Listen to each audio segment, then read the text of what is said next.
Britt, can you hear me? Yep. Awesome. Thank you. Yeah.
Hey everyone, do a sound check. Can you hear me, Macy?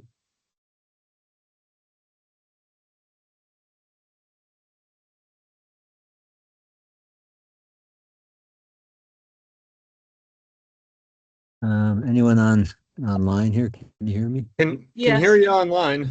Yes. Okay, great, thank you. They've had some internet issues, well, in a part of the town today, including the community center, and it's back up and running, but we're working on sound stuff.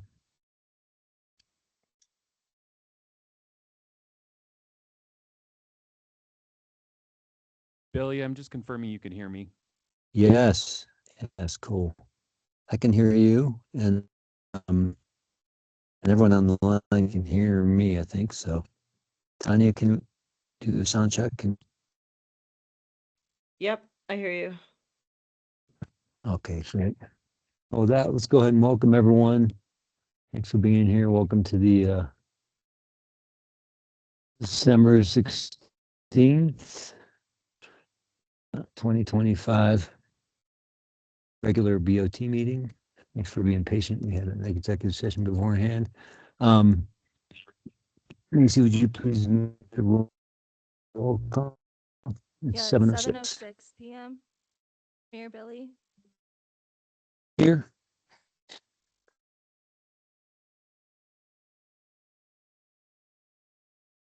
Jeremy? I think we lost him again. We lost you.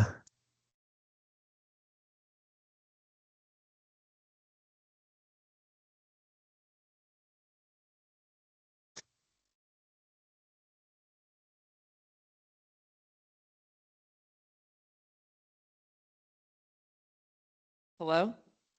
Hey, can hear you now. This is 13.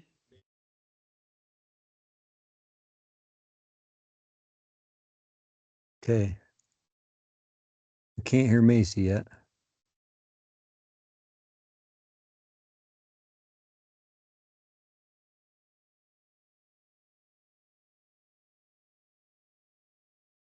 Check.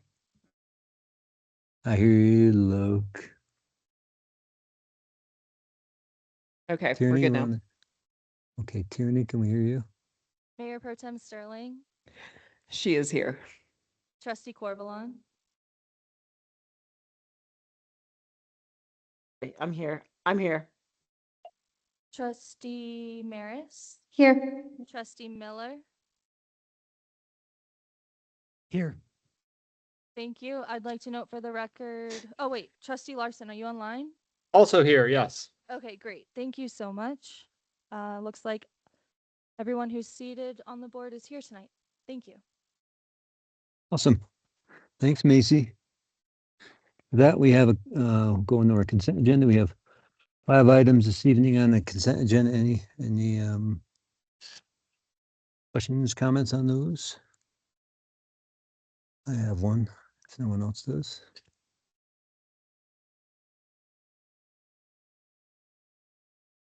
So I would like to move to remove the last item, the 3.5 NDDA applicant, because I believe that has not gone to the NDDA yet. And there seems to be some inconsistency about whether that generally applicants go to the advisory boards first, and the advisory board weighs in, gives us a recommendation, and that hasn't happened in this case. And apparently it hasn't happened in some cases and has in others, but I think it would be important for it to go. I think it'd be important really for all appointments to go to advisory boards first. So I'd like to move to remove it so it can go back to the DDA for them to review and give us a recommendation. I'd second that because, yeah, we had a meeting at the DDA last week and did not hear of this topic then. So, this is Kate. I'm online, and if you have any questions, I'm happy to answer them. But I just wanted to let you know that I was here and that we have done this process this summer with Dwight DeBro when his application came, because ultimately it goes to you. But very happy to take this back and have the discussion in January with the board, and then it'll always come back to you no matter what, if there's a recommendation or not. Thanks, Kate. So just to clarify, so Kate, you are in favor of this process and you're okay as it is coming before the board as it is right now? I don't I don't want to say I'm in favor of the process. I'm in favor of whatever process that you all want to do for the advisory boards. And the one that we had done previously is if there was one person, it just immediately went up to the Board of Trustees. But if you want all the advisory boards, including the DDA, to review them before they come to you, no matter if there's one applicant or not, then that's, I'm happy to do that process. Okay, Oh, and then I see I'm Macy. kind of, sorry, go ahead. Oh, go ahead, trustee Corvalon. I'm I was just just, confused. You said we approved Dwight just a few months ago in Yes. this way? And why It- was that not a concern for know you, that. Billy, at that time? I didn't know that. I thought it had Oh, gone to okay. the NDDA. Yeah. I thought they've all been going. I mean, I thought all Well, appointments there's that no we've other made. applicant, and that's why there's Yeah. there's no competition Yeah, to yeah. weigh in That on. is true. So And they are very short staffed there, aren't they? How many people are you down right now? or how Just- many board members are Yeah, we down? just one Yes. or two? So we're down 3 right now. Three? Yeah, that's so- significant. So to that's, delay. but I do understand both sides of it. I do want to say that. Yeah, So I I just don't like have, to see consistency, you know? yeah, Okay. I agree And 100%. it seems like I the do last too. time Ron was up, the NDDA wholeheartedly voted for him, and then you and couple other trustees changed it to allow another person to go in, completely disregarding the wishes of the NDDA. It just seems like odd. It's always with this one person. I just like little That's point all. of order here. We actually have a motion and a second on the table as to Okay. table this. Oh, Don't we discuss also? Yeah. No, before we make I would open. motions? I would open. thought No, we I would. Yes. We can discuss. That is something, Chris, that we did start doing, where we can discuss after the second's on there. So yes, Great, go okay. for it, Tanya. No, I'm done. I just see a consistency only on this one person with you and Chris. And I didn't see any concern on your end when Dwight got approved. I Or- actually thought he had gone to the DDA first. I hadn't even just- heard. When I saw Dwight in town, he's like, I'm on the NDA now. I was like, what? I must have missed it on the consent agenda. It was certainly, there was no fanfare on it. Well, it was So- on the consent agenda. Yeah, it and- was. I'm just saying, but like we didn't usually we discuss stuff. It's probably because there was no other applicants. And to me, that makes sense because this bureaucracy is so freaking slow when boards only meet once a month and then we might meet, is our next meeting 2 weeks after they meet? And so it puts it off another 6 weeks for them. I mean, it just seems a lot. I mean, to put things off so much how we do, the delay of everything on everything that we do. And it's a lot of it's because of this pushing back to the boards and then comes back to that board. And I just, yeah, at that point, why don't you bring Dwight back? Let's discuss that, together and have them Yeah. compete for those spots. I mean, I just don't even get it, but I do get it. I know exactly where it's coming from. So. Okay. Any other discussions or points? Okay. Can- Macy? Oh, go ahead. Is that someone on the board? Tierney? John, can I ask a clarifying question? Do we have like a written down policy of how these applications and then the appointments are supposed to go? We don't. It's Okay. atypical for advisory boards to review every applicant before they come to the board. But we have the boards and commissions ordinance, which I'd like to bring before you in January for further discussion. And this might warrant a conversation about whether you guys want to formalize how that policy works for your group. So this policy has already been informal. Yeah, I think there is a point about it, about consistency being a good thing no matter Mhm. what we do though. So Yeah. Oh, yeah, Great. Thank you. agreed. Agreed. Thanks, Tierney.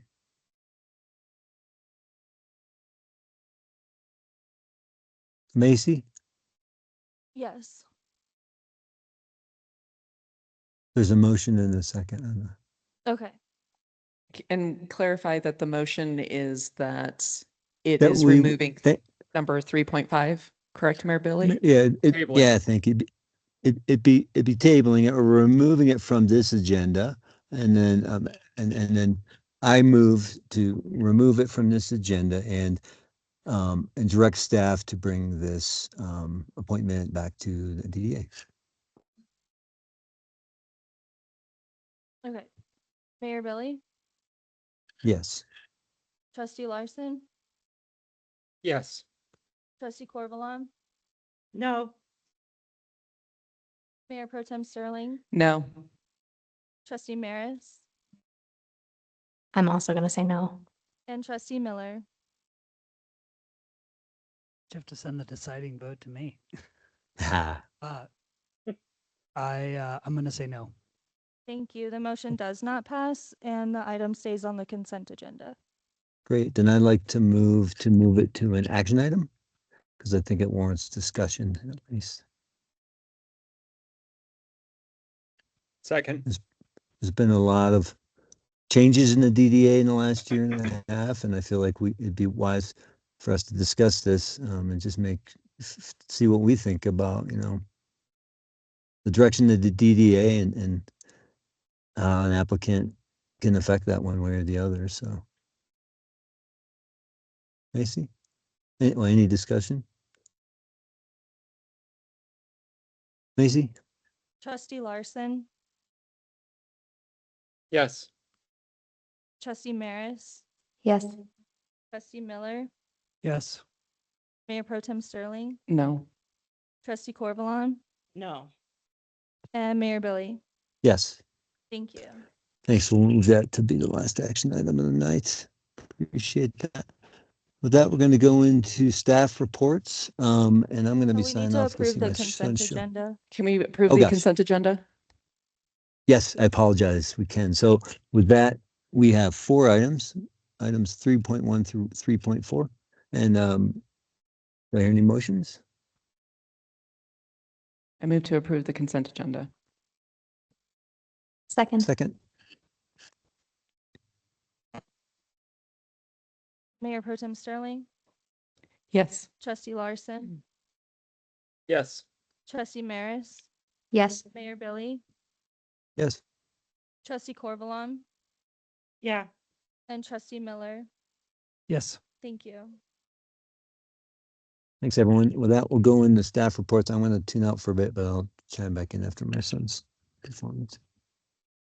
Well, Mayor and trustees, you have my staff report and the staff reports of several of our directors, our department directors. For me, I just want to tell you, thank you for working with us this year. We've done a lot. I know it's been a lot for you. It's been a lot for the community, and it's been a lot for staff too.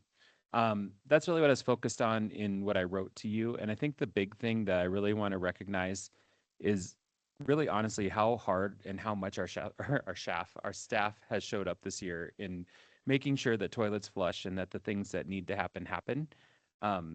We do have a small but mighty team, and honestly, one of the things that we've been really working on in my time in Netherland is making sure that they're all having barriers removed from them for their work and able to function as department heads in each of their capacity areas. And it's been something that we've been making a lot of progress on as a team.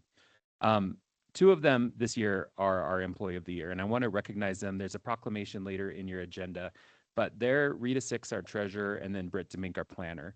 And we literally couldn't run the town without either one of them. They're both amazing people. There was other votes for other staff as well, and I just want to tell you how proud I am of them and that we're really excited to work next year on things of Nederland. There's a lot of them, but they're here and they're dedicated and they're all, part of this community. And so that's really what I want to recognize is how much that they have worked, how much you all have worked, and the community too. We've had so much engagement this year. I'm really excited that we've made some progress in those spaces, and I'm excited to keep working forward with people as we move forward. So that's all I've got for you. If you have any questions for me, please let me know.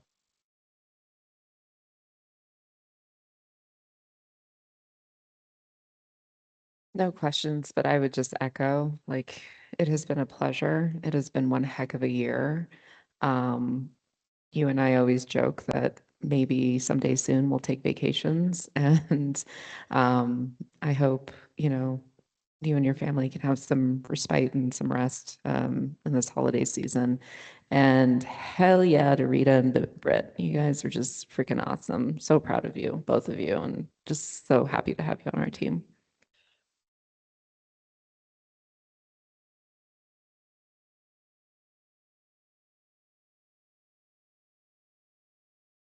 Anything else, trustees?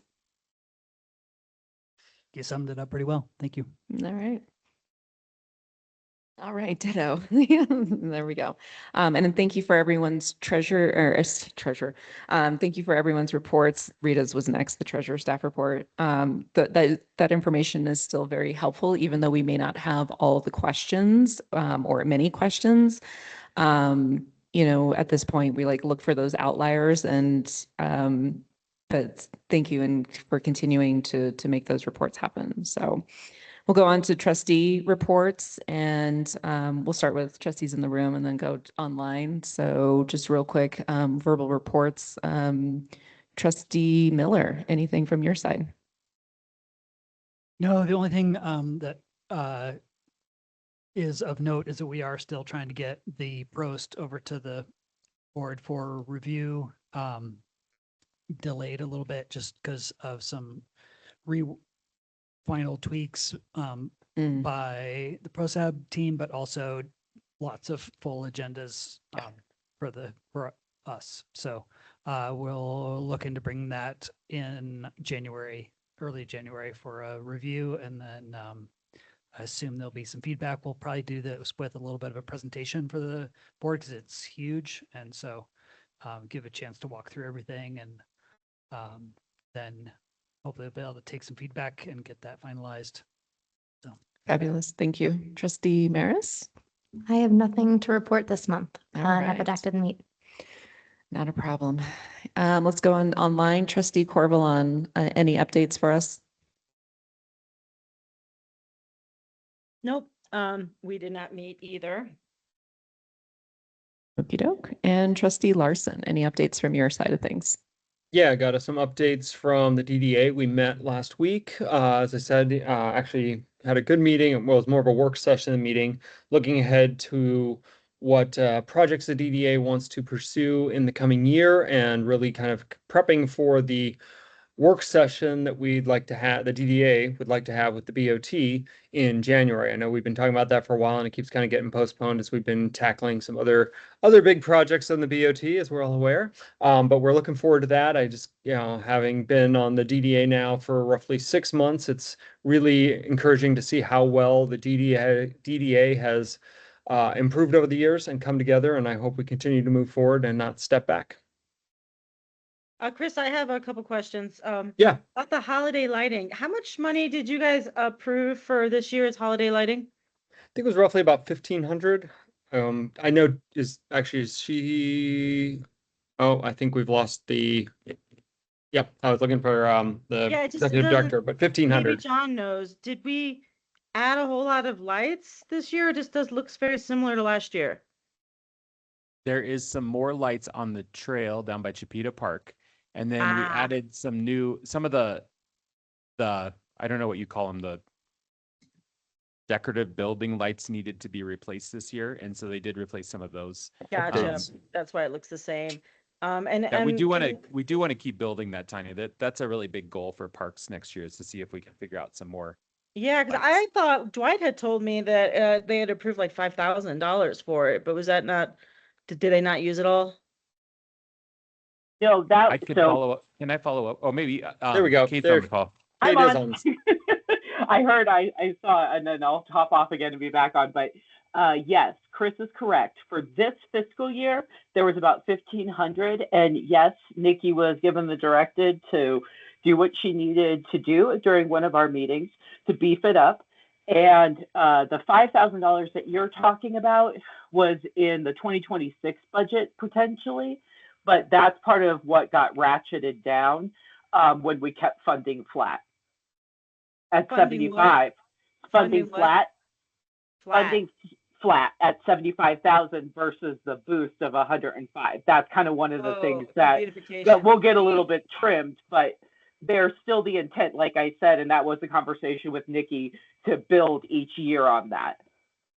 I'm curious why this year the NDDA didn't come to the BOT to discuss the budget like we had last year.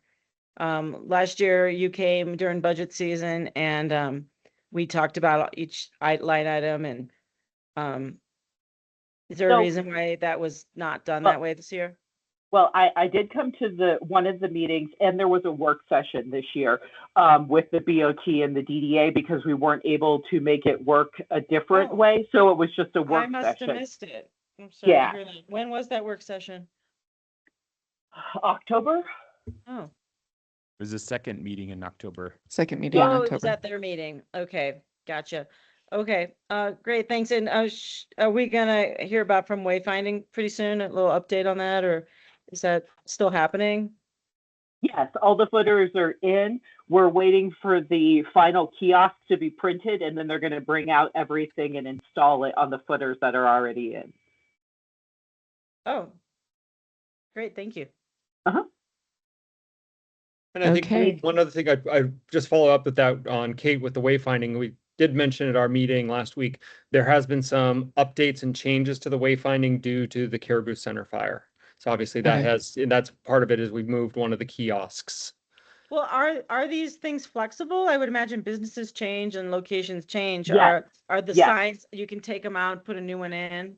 It's going to have a QR code that will be linked to the new business directory that they're building on the town website, so that it'll get updated with that and people will have that information there. The directionals signs- are pretty basic. It's like, First Street, downtown, that sort of thing. And there was a shopping center sign that we changed, like Chris had said. So there were a few last minute edits made, but generally we're off to it now, just to get them installed. Great, thank you. And I did include, I think I included an update from me in this packet, and I had intended to give you a written update from the DDA at your second meeting each month. So I'm always happy. I'll be here, and I'm always happy to answer any questions. Kate, I suppose All you'll right, be thanks, around Kate. for the action item later tonight? Yes, I will hop back on in a little bit with y'all. Great, thank you. Thank you. All right, great. And the only update from me, I did not go to the DRCOG meeting because I had to hit our planning commission meeting. The big thing that's going to be coming to the board from a planning commission perspective is the sub-area plan. For this past year, the planning commission has been working on outputs from our comprehensive plan, sub-area plan being one of those, and the different potential tweaks we want to make to an overlay district. So that'll be coming before us. Oh, yeah. All right, now we are on to informational items, quarterly grants update. John? All right. Well, we've talked a little bit about our grants lately because there's been progress being made. Some of these have been taking a while. So I wanted to try to kind of like bring you a kind of a closeout of where we're at on some of these programs. Some of the things you see in the staff report aren't technically grants, but I'm bringing some information forward anyway because that's how it had been being presented to you in the past. So my staff report has all of that in it. I'll start off with the American Rescue Plan funds. We talked about these quite a bit during the budget. These all need to be expended by the end of 2026. And it's been a complicated program because of the way that they consider funds obligated through it. And so it turned out that in this budget process, really the only thing we could do with our remaining funds was to use it for the co-responder program. Boulder County did get a grant to pay for half of our co-responder program next year. So we do have money that we'll use from ARPA for co-responder next year. And there may be a way that we can use a little bit more than what I've got in this staff report, which is about $54,000 for that program, if we can figure out a way to make that work within the ARPA guidelines to continue to support the co-responder, but I'm not sure yet. What we are going to do is early next year, Rita and I will be working with the ARPA team to figure out what our final kind of payback to the government is. We want to make sure we're pretty clear on that so that they get the accounting matches what the reporting has been all along. But we'll just continue to manage that program. It will be closed out next year. Big Springs Egress Project. This is congressionally directed spending and it's FEMA funding. Congressionally directed spending is kind of a way that the federal government now allows senators and congressmen to allocate funds to communities for community projects. It's a more structured process than what used to happen kind of in older times. We received a grant from this program for the Big Springs Egress project, an amount about $524,000, and we had $174,000 in match for that. This project is dedicated to planning funds, so we can't really use it for capital construction. In the time that we've had the money, we have studied, and we've had it since 2020. We've studied several different egress route alternatives that we could use to get out of the Big Springs neighborhood. And we've been working really exclusively with Ned Fire to figure out what that needs to look like, what the safest route for the firefighters is, and the people in the neighborhood. And one of the challenges there is it's on a mountain. And so getting off of that mountain, the grades required for safe egress for the residents, and then making sure a fire truck can get up in there and that we don't end up in a cauldron of fire or whatever you'd say, has been really important. And not every route has fit that need. I do think that we are very close to finding a preferred route that we can use to get out of the Big Springs neighborhood. We had a meeting today with Ned Fire and looked at a route that we've been exploring that does get to Boulder Canyon, and it currently stays on Boulder Canyon property. We're kind of working on the conceptual design of that right now. The next thing we need to do is bring that forward to you so you can kind of see what it looks like. And then the last step for that would be JVA advancing that design to what you might consider a shovel-ready design, which will include some NEPA process. This grant will also be closed in 2026. We'll have planning completed, and we will be ready to start looking for capital funding. Environmental Sustainability Matching Grant. This is from Boulder County. For the last 4 years, we've received $15,000 a year through the Boulder County Environmental Sustainability Matching Grant Program. We have used this money to support the sustainability coordinator position, and that has enabled us to really dedicate staff time to some of the sustainability priorities we have. Currently, our sustainability coordinator is Cass, and she's been working in some other spaces that are adjacent. So that has been some grant writing and then also community engagement projects, and she's done a really good job in that. This program limits funding for a specific position for 5 years. So next year is our last year that we're able to use that funding for this position. So one of the things that we need to work on next year is to figure out how we're going to fund this next year. We do provide some funds for that position, about $30,000. So it's not a full gap that we would have from the grant, but we need to look at how this will work. One of the things we did that you did before I got here was you created a sustainability fee for permitting, and that fee was intended to start kind of building up a fund to support that position. We made progress in that this year. I think next year we should still see that work. We had to work with some things with Safe Built to make sure the money ended up in the right place and all of that. But I think we're working along that that pathway. How much is that fund built up to? Do you know offhand? I don't think it's very much right now. Like a couple thousand, maybe. Yeah. We think that there's some projects coming that could booster that a little bit. And then I think some of our other initiatives, we've looked at like the bag fee that we have that could potentially help fund this position. And then we've even looked at like the EV charging. We probably need to revisit our policy for what we charge for EV charging next year. So I think we have a couple of ideas that could work here. And then the other thing is there may be a better ability for us to build a full-time position where sustainability can be, continue to be a focus, but maybe we add a couple of duties and then we cover some of our bases. And that's a conversation we're kind of having at the staff level right now to see what might be possible. Part of that is dependent upon our financial situation with sales tax and all those things that we talked about in the budget. So that's kind of, we canceled, like, for instance, our engagement position. So that would be something that would come back before you if we figure out a way to make it happen.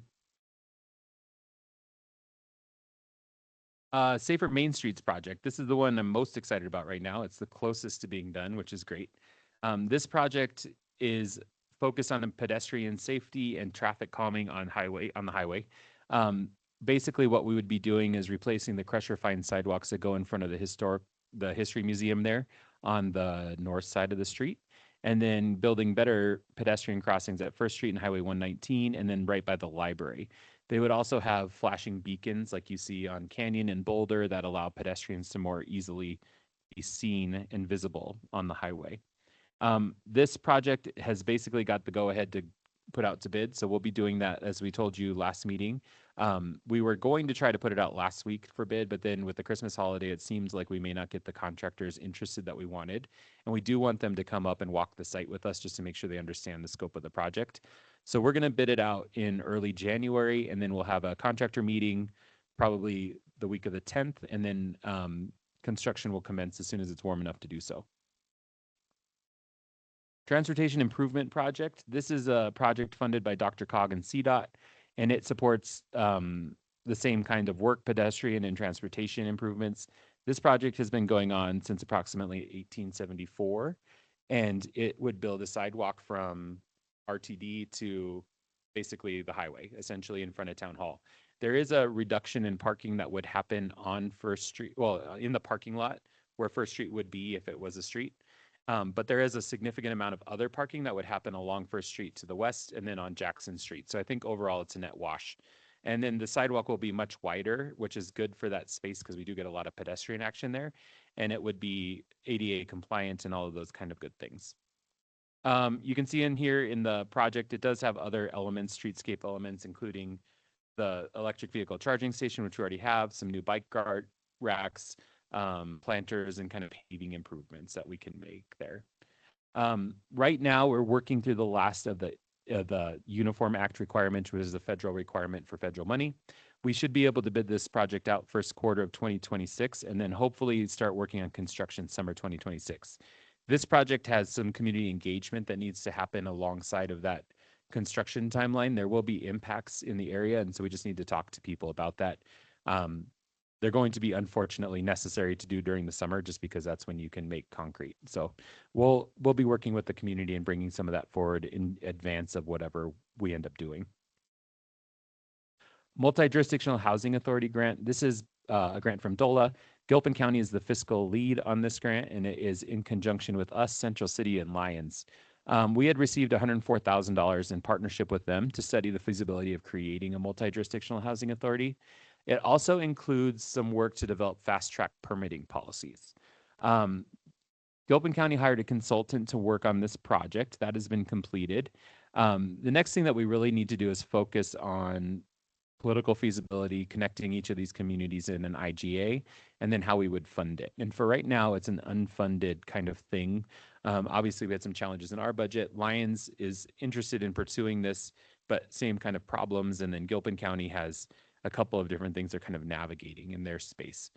There's been some talk about expanding the housing authority. That's kind of the great thing about a multi-jurisdictional housing authority is it can be relatively big. And just thinking about how we fund that is really the important thing. So this is something I think we'd keep working on in 2026, but the general framework of it is done. We do not have any reporting requirements, and this is not on our books right now. So really the next thing would for us would be engagement and trying to determine if there's a funding source that we want to explore for this. There's another housing money that is not listed here, but I'm going to tell you about right now. I sit on the Affordable Housing Tax Board for Boulder County, and we had an opportunity to bring forward a planning project for BCHA in Nederland that could build senior housing or potentially small scale for sale housing that would be down by Barker Reservoir on the property that they own there.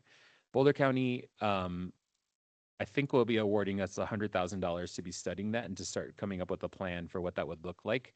That has not gone through any planning process in Netherlands yet. It's just a feasibility study. So How just long so would you know, that feasibility study take? probably about a year, maybe 6 months. But Okay, yeah, because the permitting for Prop 123 needs to happen by the end of 2026. conveniently, we're potentially buying employee housing in the near future if that were to happen, and that would probably meet that requirement. So I think I think we have a couple of good irons in the fire for that. Okay, so the employee housing would equate to 13 units? I think we would be moving along our pathway. And then Britt has also had some conversations, and I don't know if you want to jump in, Britt, if I say it wrong, but we can count some of our NOAA housing too, which is naturally occurring affordable housing.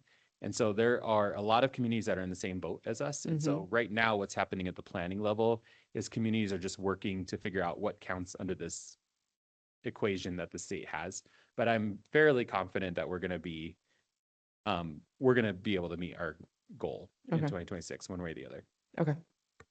Is that okay, Britt? What I said? I Yeah. think you're on there. Yeah, Okay. exactly. Yeah, we're just kind of looking into that and seeing which ones qualify.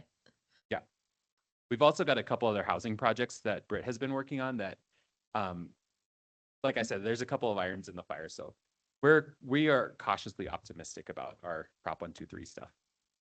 When you get more clarity as to what counts and what doesn't, can you just bring that back before us? Yes. Thanks. All right. Local Planning Capacity Grant. This is from Colorado Department of Local Affairs. Miranda wrote this one right before she left, and the intention was to create a shared housing coordinator position with the town of Lyons. Unfortunately, this has been very difficult to implement for a couple of reasons. One is the match. It requires a $40,000 match from our community and from Lyons to do it with the amount of money that was awarded. I think there was some confusion at the beginning about what that actually entailed. But that's what it is. And so over time, that's as we've kind of been working on it, that's been the challenge. Lyons just applied through them as the fiscal agent for a grant from Boulder County Housing Authority that would cover the matching funds for both communities. If we are awarded that fund, then we can move forward with the coordinator in 2026. If we don't get those funds, we need to give the grant back. I think there's other opportunities we can work through the state with. And honestly, Britt has been holding down the fort on housing. And I think between Britt and I, we can largely cover the needs that we have in 2026. So for a capacity thing, it would be really great to get this done. But I guess what I'm telling you is I think we will continue the work either way. I've got a little section on potential and emerging grants here. The first is the Energy and Impact Assistance Fund, which is offered through DOLA, which I've told you guys about every time that we've had an update so far. The challenge with this grant is it requires a one-to-one match, but the beauty of it is that I think we may be able to find some funding this round to do some work on the community center. And this is what I would like to bring forward to you when the grant round opens. I've been talking to some funding partners that may be able to help us figure out a way to provide the local match. And I think what we could do is consider renovating the west wing of the community center. I think that we'll be talking about this further about what happens with the community center in the next couple of months. But there are some opportunities to bring it up to a good standard that is safe for occupancy and all of those things. And maybe it could be a good home for the Boulder County Sheriff's Office. It could be a good home for co-op gallery space, potentially a permanent board of trustees room that you would have a permanent dais in and a meeting space. But just useful community space that we could use for a variety of purposes. So one of the things that I'd like to do is explore whether we could use this funding for that source.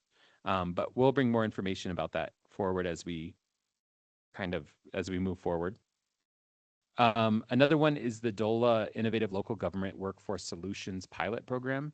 This is a new fund. It's $50,000. I think they want us to match it, but I think we could probably, there's some criteria where you don't necessarily have to match it. And what it's intended for is to build replicable strategies that improve recruitment, retention, leadership development, those kinds of things for staff. So basically a staff capacity grant. I don't have a great program for this. It's a good funding source, and I think we are likely to score well if we had a program, but we haven't really coalesced around a project that we think is appropriate yet. That one's due January 15th, so I'll continue talking to staff about it. If you guys have any ideas for that too, I'd love to hear it. And I'd love to bring that forward on the first meeting in January because we need to do that if we're going to apply. Some other projects under consideration, and Trustee Miller, I don't know if you want to talk about this a little bit more too, but one of them is the rink rehabilitation project. ProSab's been talking quite a bit this fall about how we rehabilitate and program the outdoor rink space and racket sports space. We do have about $140,000 set aside for a recreation oriented project. This fall, we really spent some time looking at whether we could rent a chiller to see if it solves some of our problems with the ice. Our problem isn't really specifically that it's not cold enough for the ice, it's just how the sun hits it. And there's been talk also of a roof. The problem with the roof is it's going to be massive and massively expensive. I know somebody in Victor who just did one, and it was pretty close to $1 million for half the size of ice we have. So Trustee Miller and the ProSab have been talking about ideas like maybe a sunshade kind of thing, and then reflective things for the boards. But it sounds like we may be able to install a chiller on part of the ice where the sun hits that might stop it from pooling and causing the issues we're having. And so the last conversation we had was, let's find a consultant that can come in and give us the best strategy for how we use our funds to preserve ice and the long-term viability of the facility. The other thing with the facility is the boards are aging, and we need to probably have a fiberglass person come in to work on the boards a little bit, which is, they're not falling apart, but it's just time to work on them before we move them again. So if you remember this spring, we didn't move them and just went with one tennis court over the summer, but we'd eventually love to replace or fix those boards. I think they're actually quite fixable.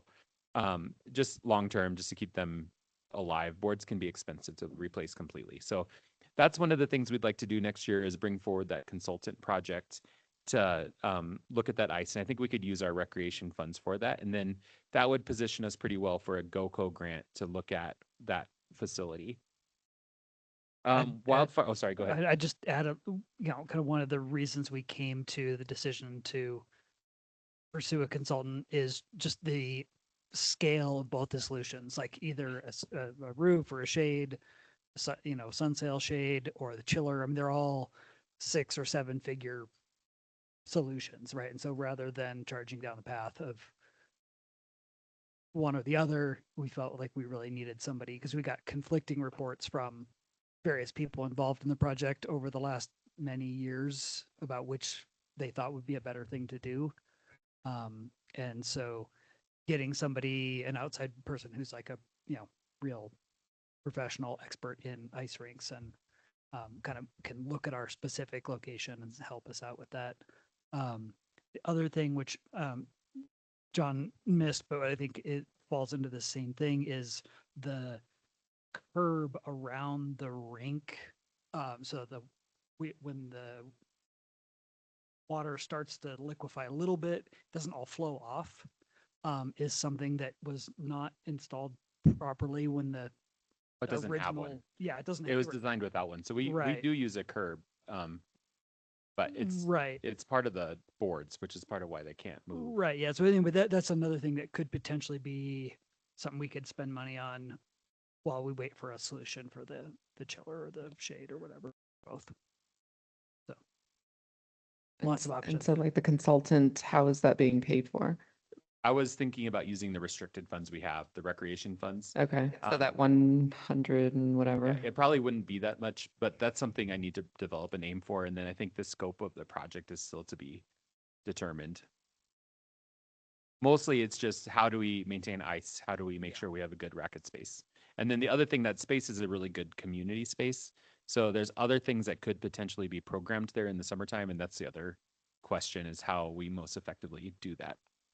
Right. And the thing we came to is like a lot of these things are, even though it's a big investment, a lot of things are really worth it, because if we know that the rink can be open, we can schedule tournaments, we can schedule events, we can, it opens up the possibility for a lot more revenue than we currently collect with, well, if we're open, people will come, but people don't know if we're going to be open. Nobody makes plans. And so that consistent predictability will significantly increase what we're able to do.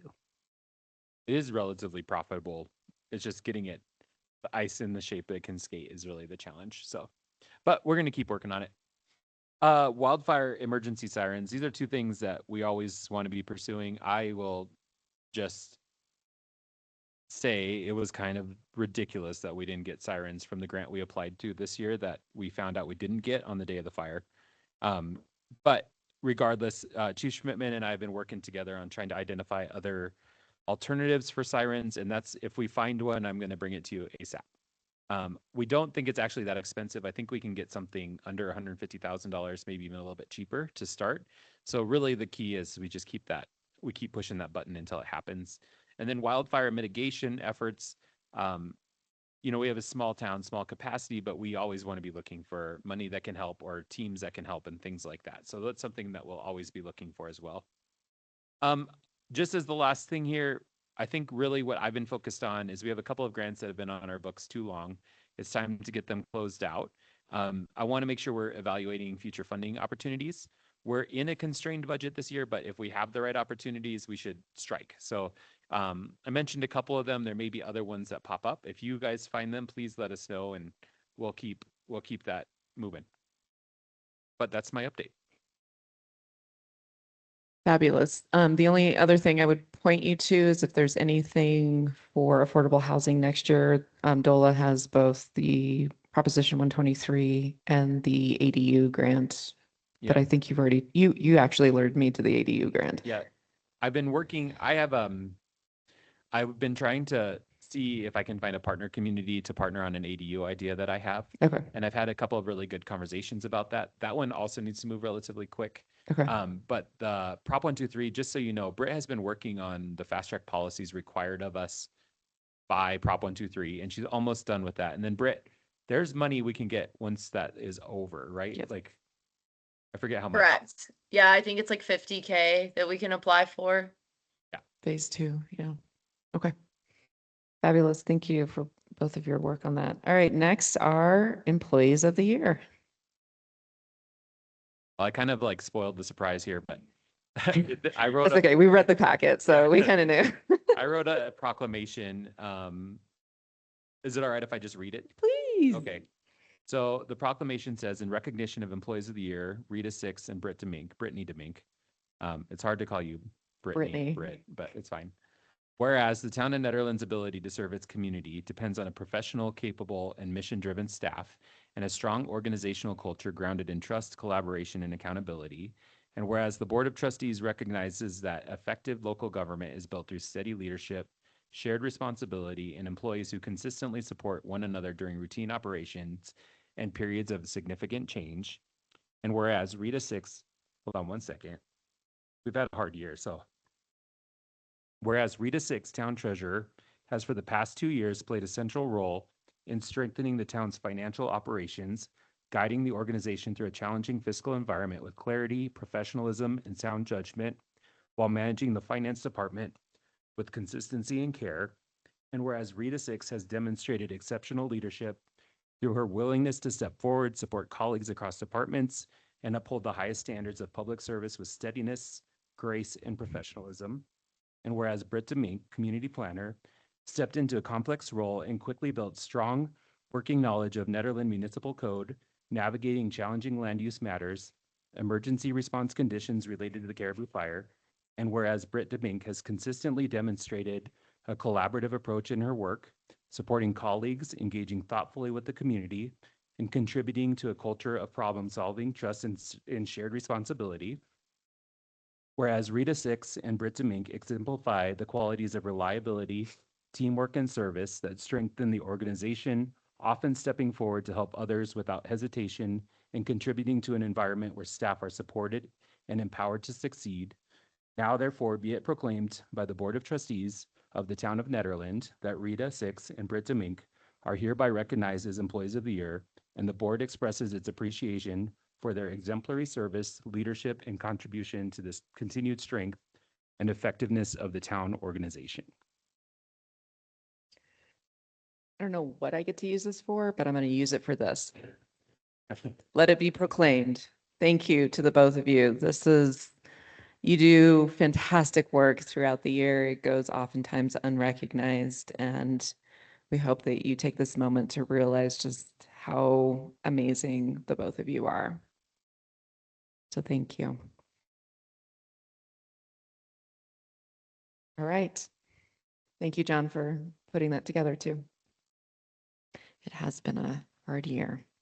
It's been a good year, just a lot. Been a good year, just a lot. All right. Root beer floats for that one. All right, now we're on to our action items. Ooh, 2026 election process review. All right. Macy?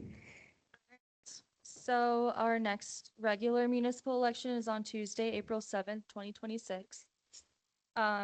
There are the trustees with terms ending in April 26 are Trustee Corvalon, Trustee Maris, Trustee Ty was up. So if somebody is appointed to fill his vacancy, they will sit until the next election and that seat will be up. And then Mayor Billy as well. His term is ending in 2026. So the board may delegate the authority to serve as a designated election official and to appoint the election judges. And that has typically been me as the town clerk. Resolution 2025-31 designates the town clerk as the election official. It also authorizes the town to hold a mail ballot election. We typically hold mail ballot elections in town in hopes that it encourages a more robust voter participation. And then there's a little bit of a timeline here, just the starts of the first deadlines. Nomination petitions will be released on Tuesday, January 6th, and are due to the town clerk by 5 p.m. on Monday, January 26th. Anybody interested in circulating a nomination petition can download a copy from the website or pick up a hard copy from Town Hall. If anybody is interested in a absentee ballot, a written request can be submitted as of Wednesday, January 7th until Friday, April 3rd. And just some information here on registering to vote. That's done through the Boulder County people. You can reach their website to register up until Election Day. And then just if you guys have any questions for me, I'm happy to answer them.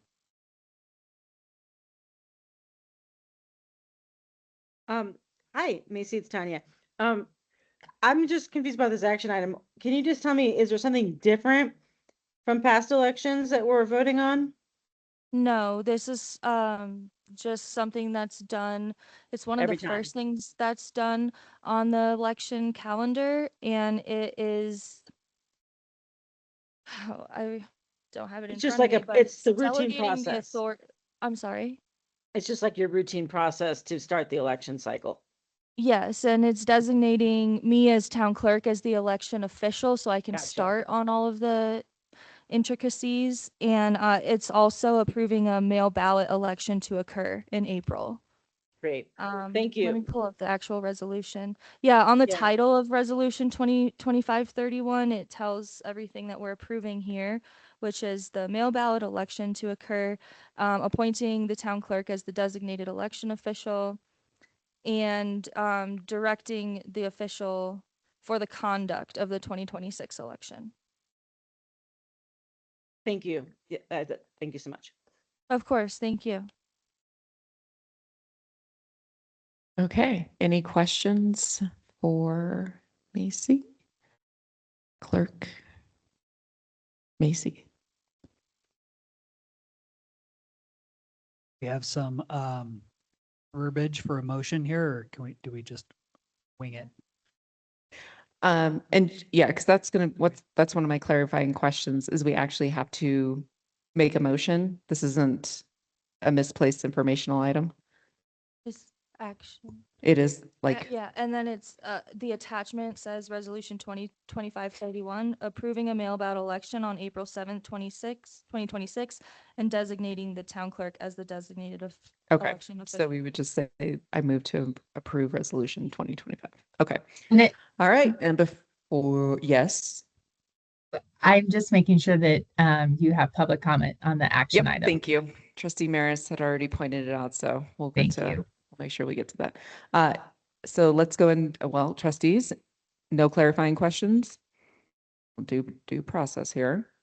All right, folks in the room, do you have any questions or public comment regarding this action item, which is about approving the resolution and making clerk, I say Macy because honestly, I can't pronounce your last name, as an official? Any public comments? Okay.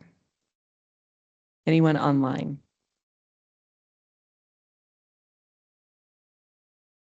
Anyone online for public comment? Oh, we just lost them. Can you guys hear us online? Loud and clear. Yes. Huh.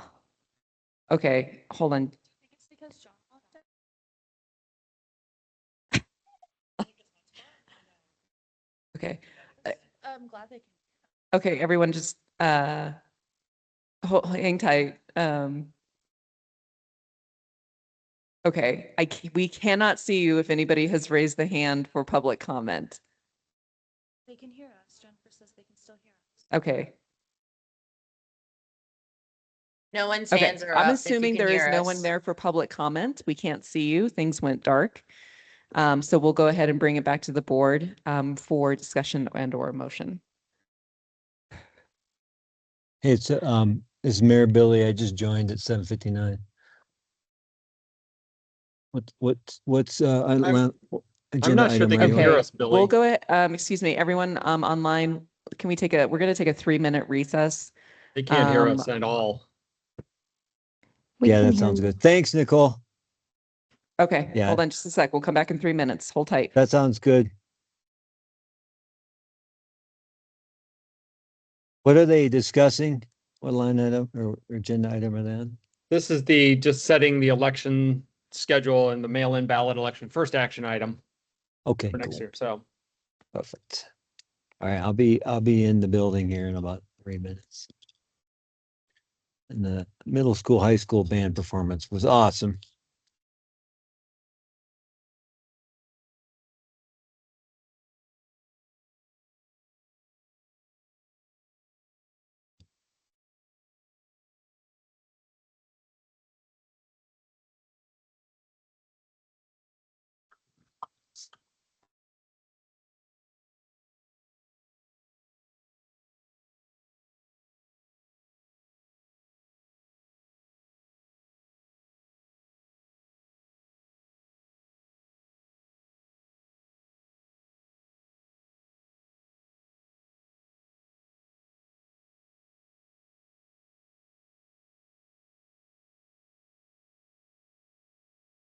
Oh.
Can y'all hear us online?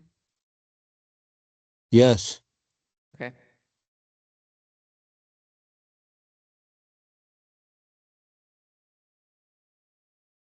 All right, we're almost there. 30 more seconds to a minute.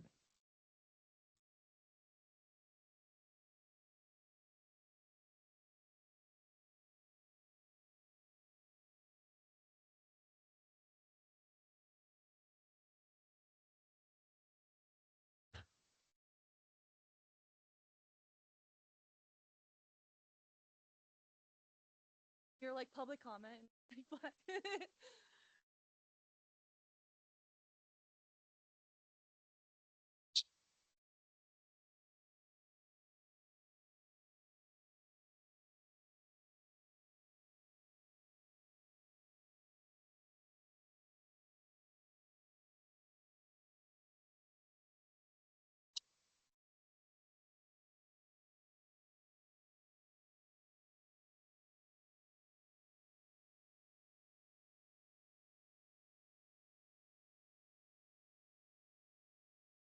Okay, we're still working on the screens, but bring it back for discussion and a motion.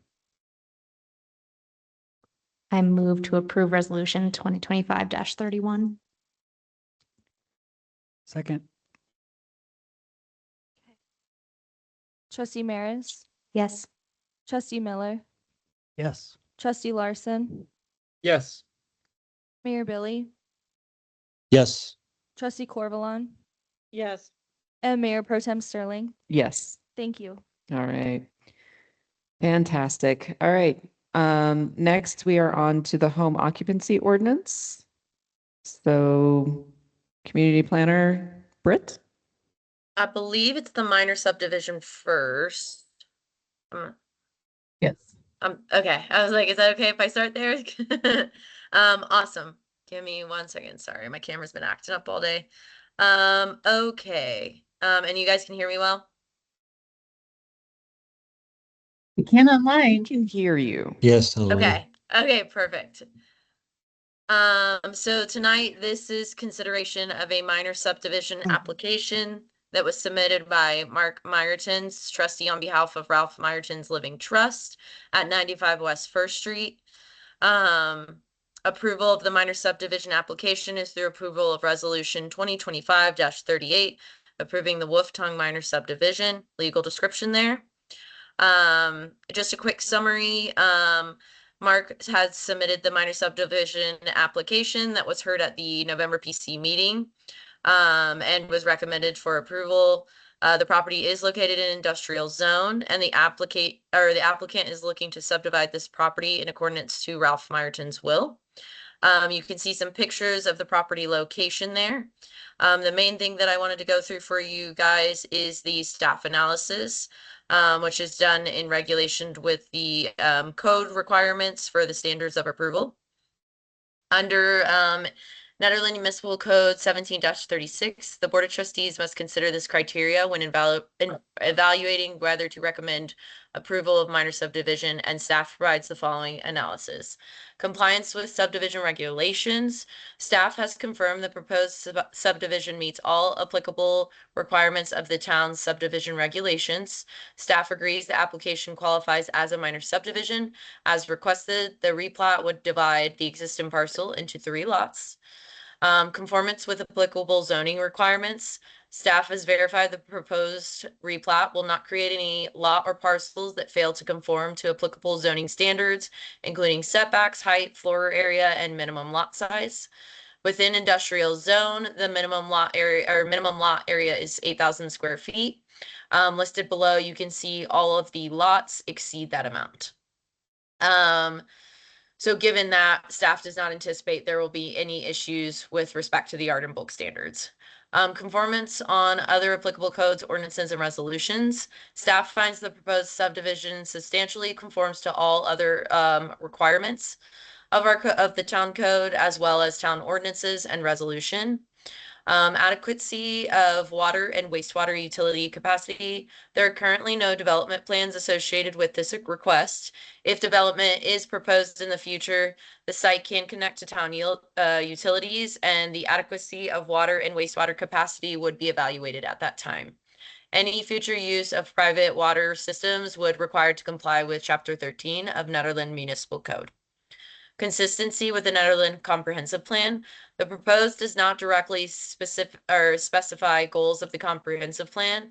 The applicants have indicated that they do not intend to construct improvements at this time and are requesting the subdivision solely to implement the provision of Ralph Meyerton's will. However, staff notes that both the comprehensive plan and the applicable sub-area plan contemplate flexible uses within the industrial zone district, and the subdivision is not inconsistent with those long-range planning objectives. Stormwater impacts on adjacent property. Again, there's no development or construction being proposed at this time. So staff does not anticipate any changes to stormwater discharge patterns or any impacts to the neighboring properties. For the history of it, Boulder County property search records indicate a single family residence. built in 1900, as well as a farm utility building located on this property. This property appears to have been under the same ownership since 2006. There is no concerns from utilities, parks, streets, or fire department, and town staff has reviewed the application in full and has no objections. Again, the Planning Commission did recommend approval of this minor subdivision at the November 19th, 2025 meeting. You have some proposed motions and the application is attached, but let me know if you have any questions. Are there any questions for Brittany? Britt?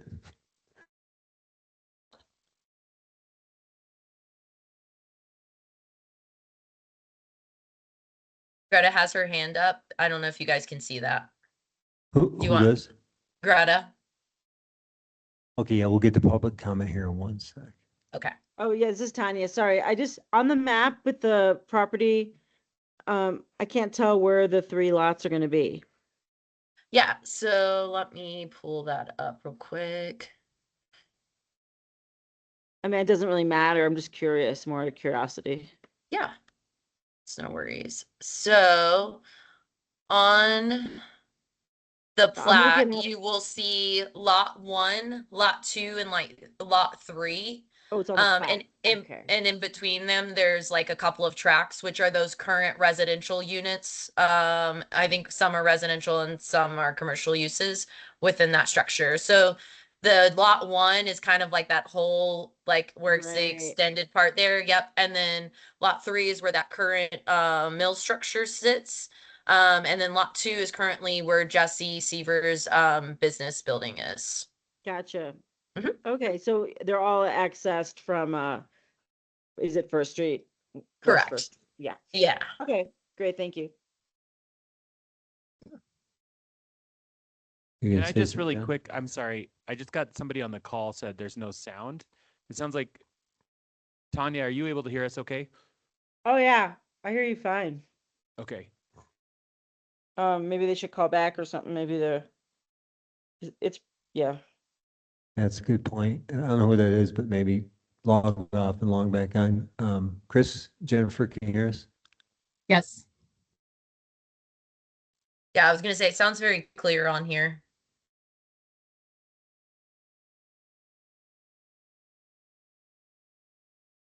More clarifying questions?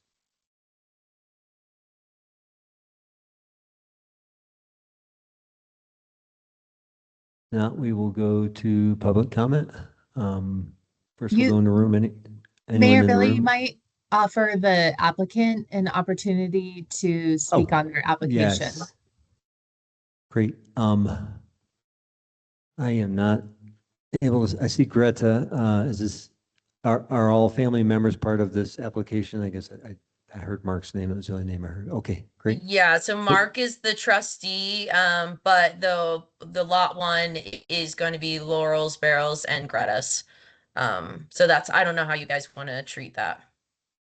Yeah. Okay. Well, any members of the Myerson's family, if you'd like to speak up and let us know your intentions or or why you want this subdivision for all years.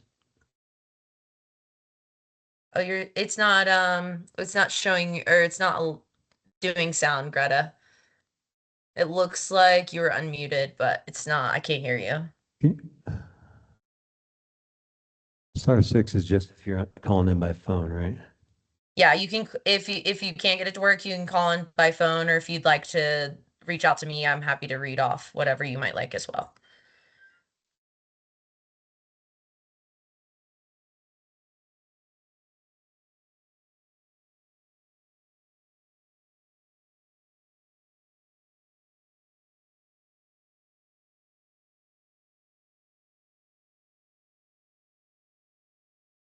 You have a written statement. I guess if it's digital, you could email it to Brett. If any other of members the, of the family? yeah, there you go.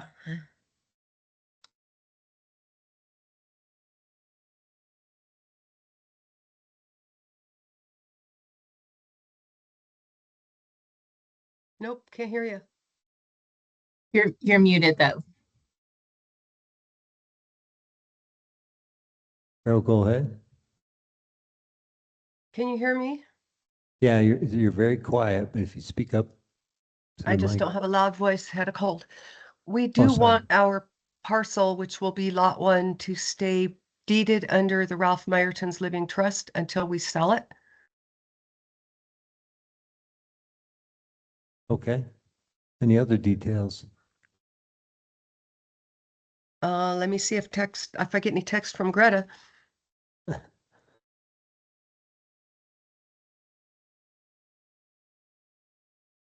Do you have any other texts, Greta, to send me? I think she's, Could call her. Yeah, that'd be great. Can you call Greta? John's gonna try to call you, Greta. And then we can hear you via Okay. the phone. that would be good. I'm going to turn my mic off then, because I might cough at you. Thanks, Beryl. Thanks, Beryl. Hi, I just wanted to see if you wanted to talk over my speakerphone on. Okay. Oh, one sec. Let me get you ready here. I'm just. Can you just say something to test it, make sure it works? Testing. Hear it or Barely. Yeah, let's try it one more time.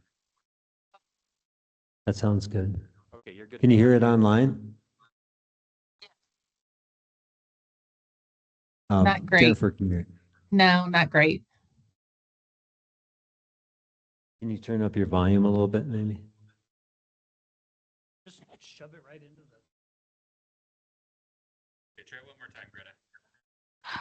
Thank you. It's a minor point in that the property has been owned by the same ownership of Ralph Meyerton since the late 1970s.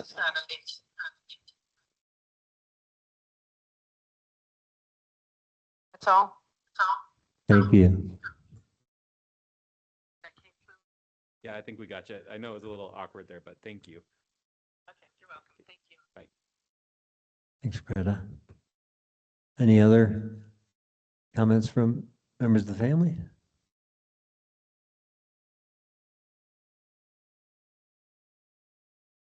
Great. If not, we'll go ahead and we will go to public comment. First, we'll start in the room. Any public comments on this item?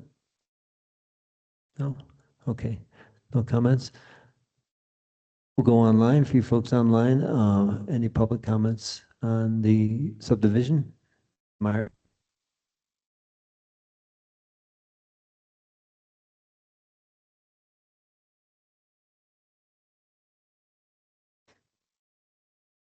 If not, we'll bring down. Do you see any? I don't have it on my screen. Okay. We'll bring it back to the board for discussion and motion.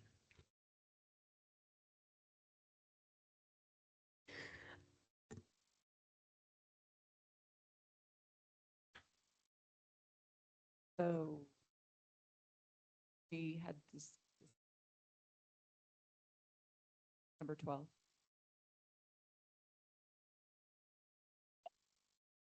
So we had Nicole, discussed this. are you speaking, Nicole? Because we can barely hear you. Okay. Can you hear me now? All right. Oh, there we go. Okay. We're going to do the best we can here. We discussed this with the Planning Commission because there was just a straight up subdivision. There weren't any weird things going on with the property. The staff report or the staff analysis was complete, and it was just a very easy approval on behalf of the Planning Commission. So I just add that little tidbit of information.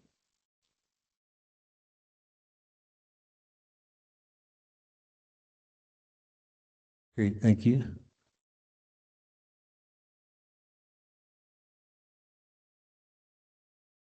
Yeah, go for it. Here.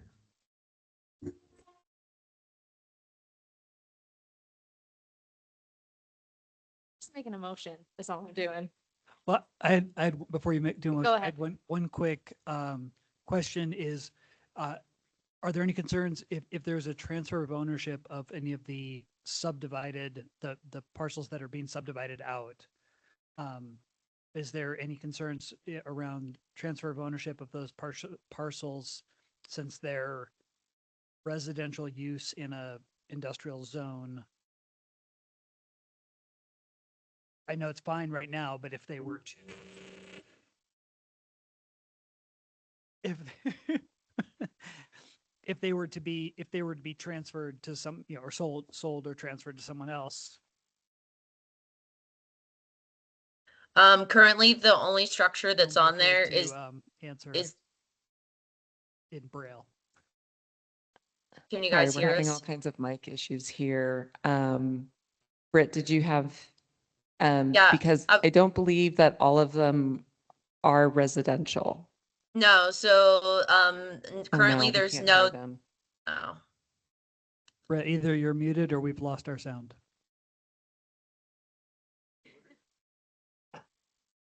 Okay, everyone, we apologize. Just hold on tight. We probably blew out a speaker somewhere.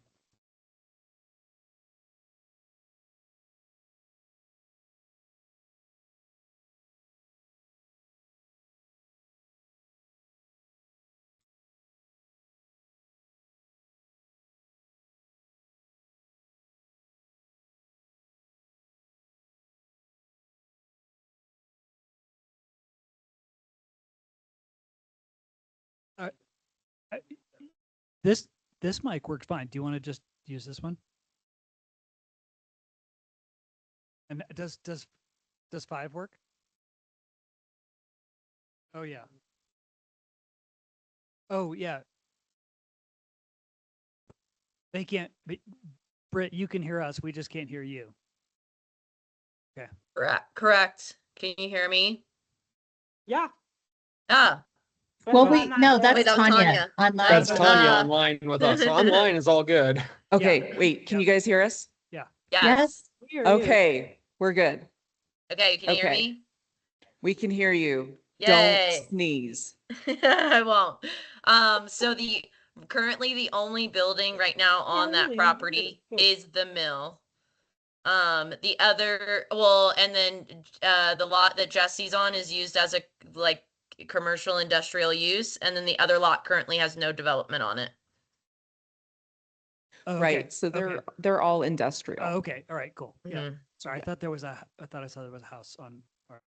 Thanks. Sorry for my confusion. No, yeah, I think that was like the original use of the land before. There are the houses that are around that. But they're currently lower. that building is the only thing on that. Thanks, Britt. Yeah. Did you want to try again? Any other questions or discussion? Okay, I move to approve resolution 2025-32, approving the Wolf Tongue Minor Subdivision plat. Second. Trustee Corvalon, Yes. Trustee Miller, Yes. Trustee Maris, Yes. Mayor Pro Tem Sterling, Yes. Mayor Billy, Yes. and Trustee Larson. Yes. Thank you, everyone. Test. Test.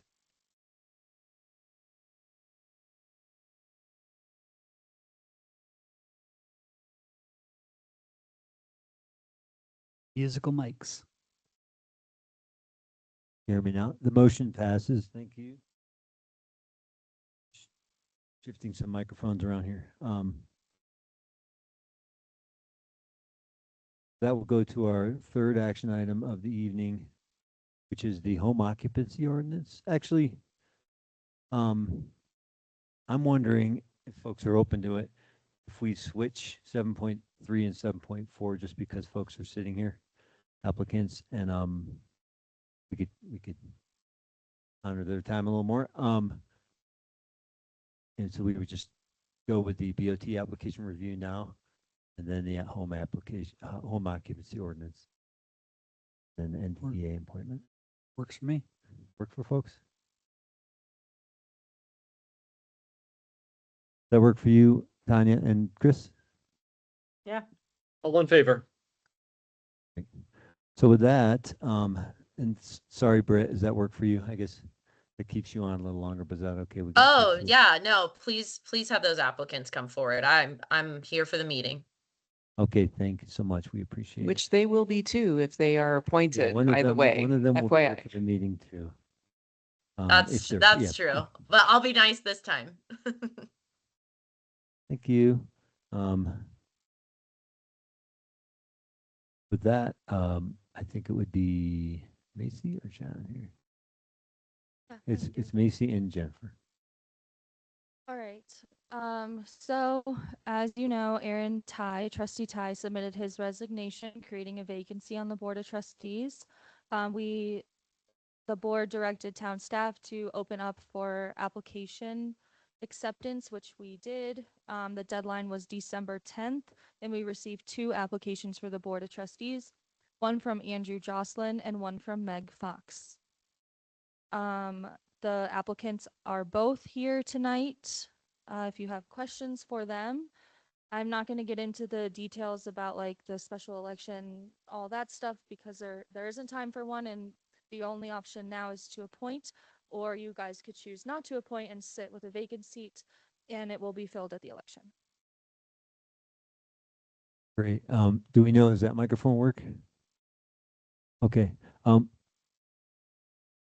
Test. Okay, with that, I'll just go in alphabetical order if that works. Megan, we would just ask you to come on up and then just talk to us about why you'd like to be on BOT. Hello, can everyone hear me? Yeah? Okay, great. So I've lived in Netherlands for almost 3 years now, and I know that's not a very long time, but I've jumping in with both feet. I've been volunteering with the farmers market, and I've been on the Netherlands Board of Public Art. I got to oversee the mural that's now on the Kathmandu building. I'm very, very passionate about this town and making it the best place that it possibly can be. There are a lot of crazy things happening out in this world, and sometimes I feel sort of helpless. And this sort of feels like something where I can be helping, even in, on a small town scale and everything. But yeah, does anyone have any questions for me? Oh, yes. Hit So, me. so typically in these situations, like we'll all kind of go around, ask questions. I want to remind the trustees that it's really best practice to ask the same question to each of the candidates, so that we can, compare. So my first question is for you. Let me see, where do I want to start? What do you believe is the appropriate role of a trustee versus town staff? And how would you handle a situation where you strongly disagreed with a staff recommendation?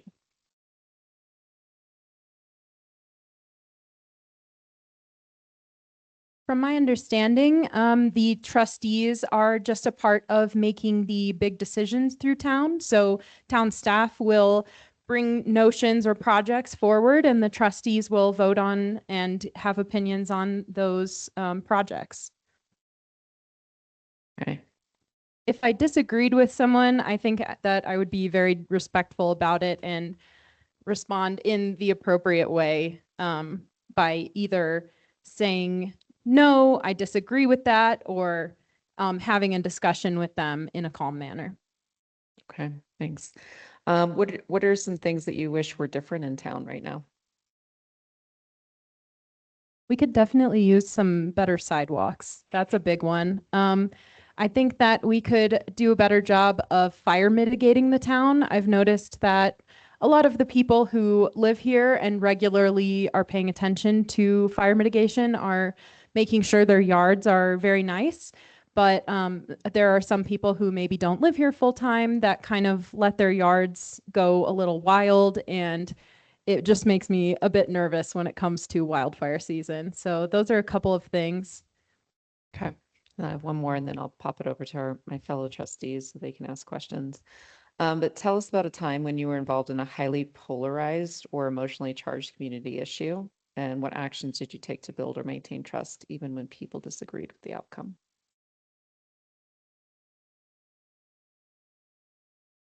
I'm pretty new to town politics, and I don't know that that situation has happened to me just yet. Okay. And it doesn't have to be just like a town politics. We've all been in like really heavy, emotionally charged situations. So would you pull on a different one outside of town politics? In college, I had a pretty terrible thesis partner for my final project, and I did have to work with my teacher a lot to get that mitigated, but we were able to communicate in just a very like bland, respectful manner, get the project done, and call it that. All right, thanks, Meg. Don't go anywhere yet. So, fellow trustees, any questions you'd like to bounce off the candidates? I'm ready. So as you've seen, a lot of the issues that come before us are pretty mundane, as you see by some of the things on the agenda tonight.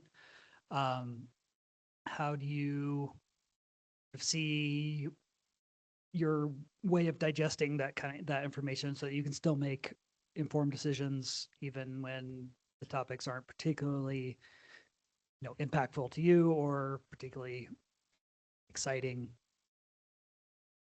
I tend to take a lot of notes and then do some research maybe on my own time. If I was a trustee and had a laptop in front of me, I might be reading through the documentation to try to understand the situation and the problem better before having an opinion on it at all.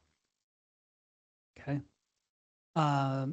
Next one is, how do you feel about your capacity for onboarding large volumes of information? One of the things that happens as a trustee who gets appointed is you tend to you get thrown in midstream. And so there's a lot to digest because we're all up to speed on things we've been working on for a long time.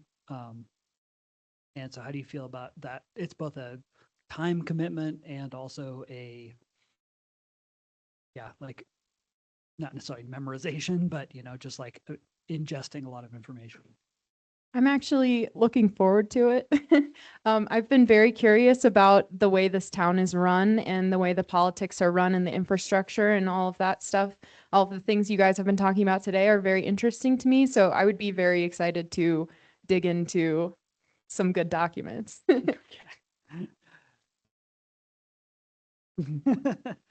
There's some bad documents too. So Like what? we've Don't been scare reading me. plenty of them Like- today. Last one is, how much do you know about the other subboards that are part of the town government, like the planning commission and PSAB? And I'll be honest, I know very little about the other boards. I know vaguely of the NDDA, but I haven't lived here too long and I haven't been super involved in the politics yet, just a lot of volunteerism and community so far. So I'd be interested to learn about those things, but yeah, not much knowledge as of right now. And of the ones that you know of, is there any that hold a particular interest for you? Yeah, I think I'm interested in the sustainability board as well. I've also stated I'm on the board of public art. I'm very interested and connected with the art community. So I don't know if we're still meeting now that our meeting spot, the Kaleidoscope Gallery, has burned to the ground. But yeah, I'm still down to be a part of that when and if we have our next meeting. Cool, great, thank you. Mhm. Brittany? So nice to meet you. Thanks for being here and for applying. Great to meet you too. What do you think are some of the most important skills needed to do a good job in this role? Yeah, I think being informed is very important. One of the questions that I had for you guys was like, if I am being considered for this role, what would be some things you would want me to learn ahead of time before, even elections come around or like for the future possibility? So yeah, I think being informed is very important and learning how all of the different pieces of the politics and all of the different pieces of the infrastructure of town work together in tandem. Having that understanding helps make more informed decisions. And do you have a sense of kind of how you would do that, how you would try to get informed and what you might do to kind of keep up with that? Well, I've heard there are some pretty cool documents that you might have me reading, so I would definitely start there. Yeah, just digging through the town website is something that I've been meaning to do. I've perused it once or twice before, but never really like dug my claws in. So yeah, that's probably how I would go about it.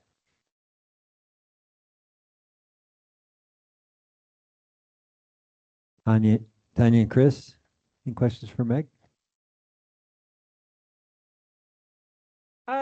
I guess just what brought you to Netherland in the first place, and what would be the reason you'd want to leave?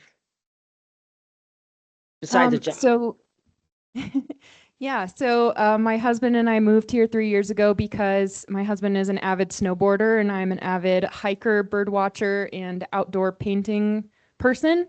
And we would come up to Netherland all the time. It was like the top of our list when we wanted to buy a house, of places we wanted to move. We already had a couple of friends here, so it was just a really easy choice. We love this town.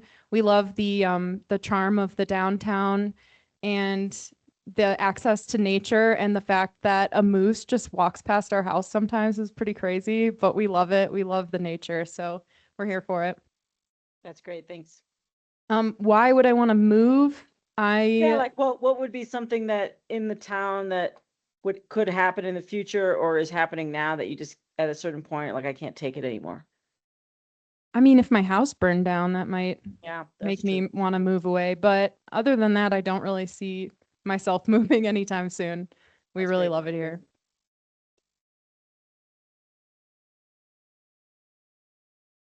Thanks, Tanya. Thanks, Meg. Chris? Yeah, just a couple quick ones here. Obviously, a lot of already good questions. People have covered a lot of the things already. First one would be, just kind of there's obviously a time commitment to this. The meeting here this evening, running however many hours we run this evening, it happens a couple times a month. Then there's the meetings that you attend as part of a liaison to one of our town boards, and then liaisons to external boards.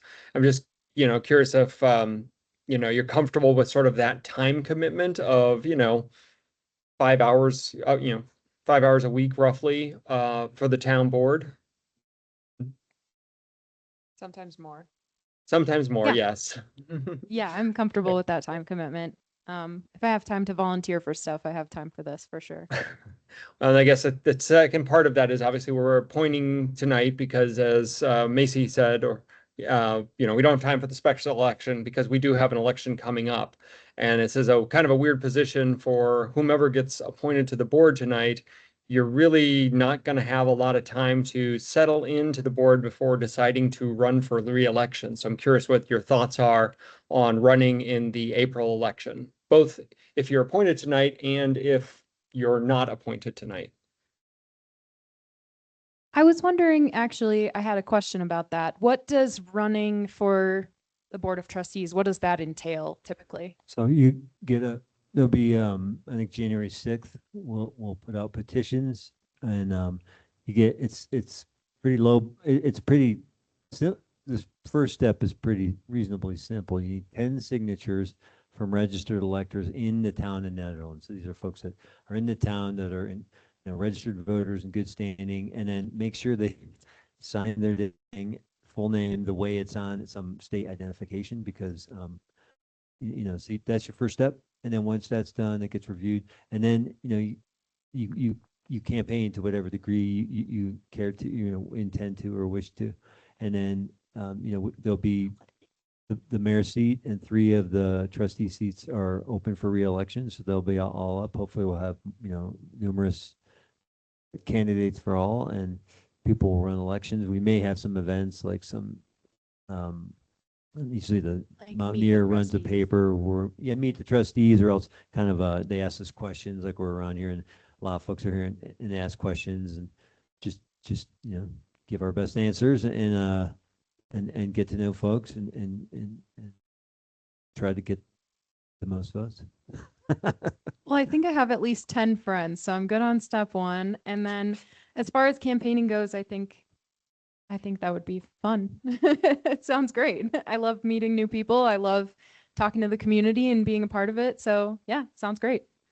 And for you both, that's not like a condition of this at all in any way. But yeah, it was a good question. Just curious.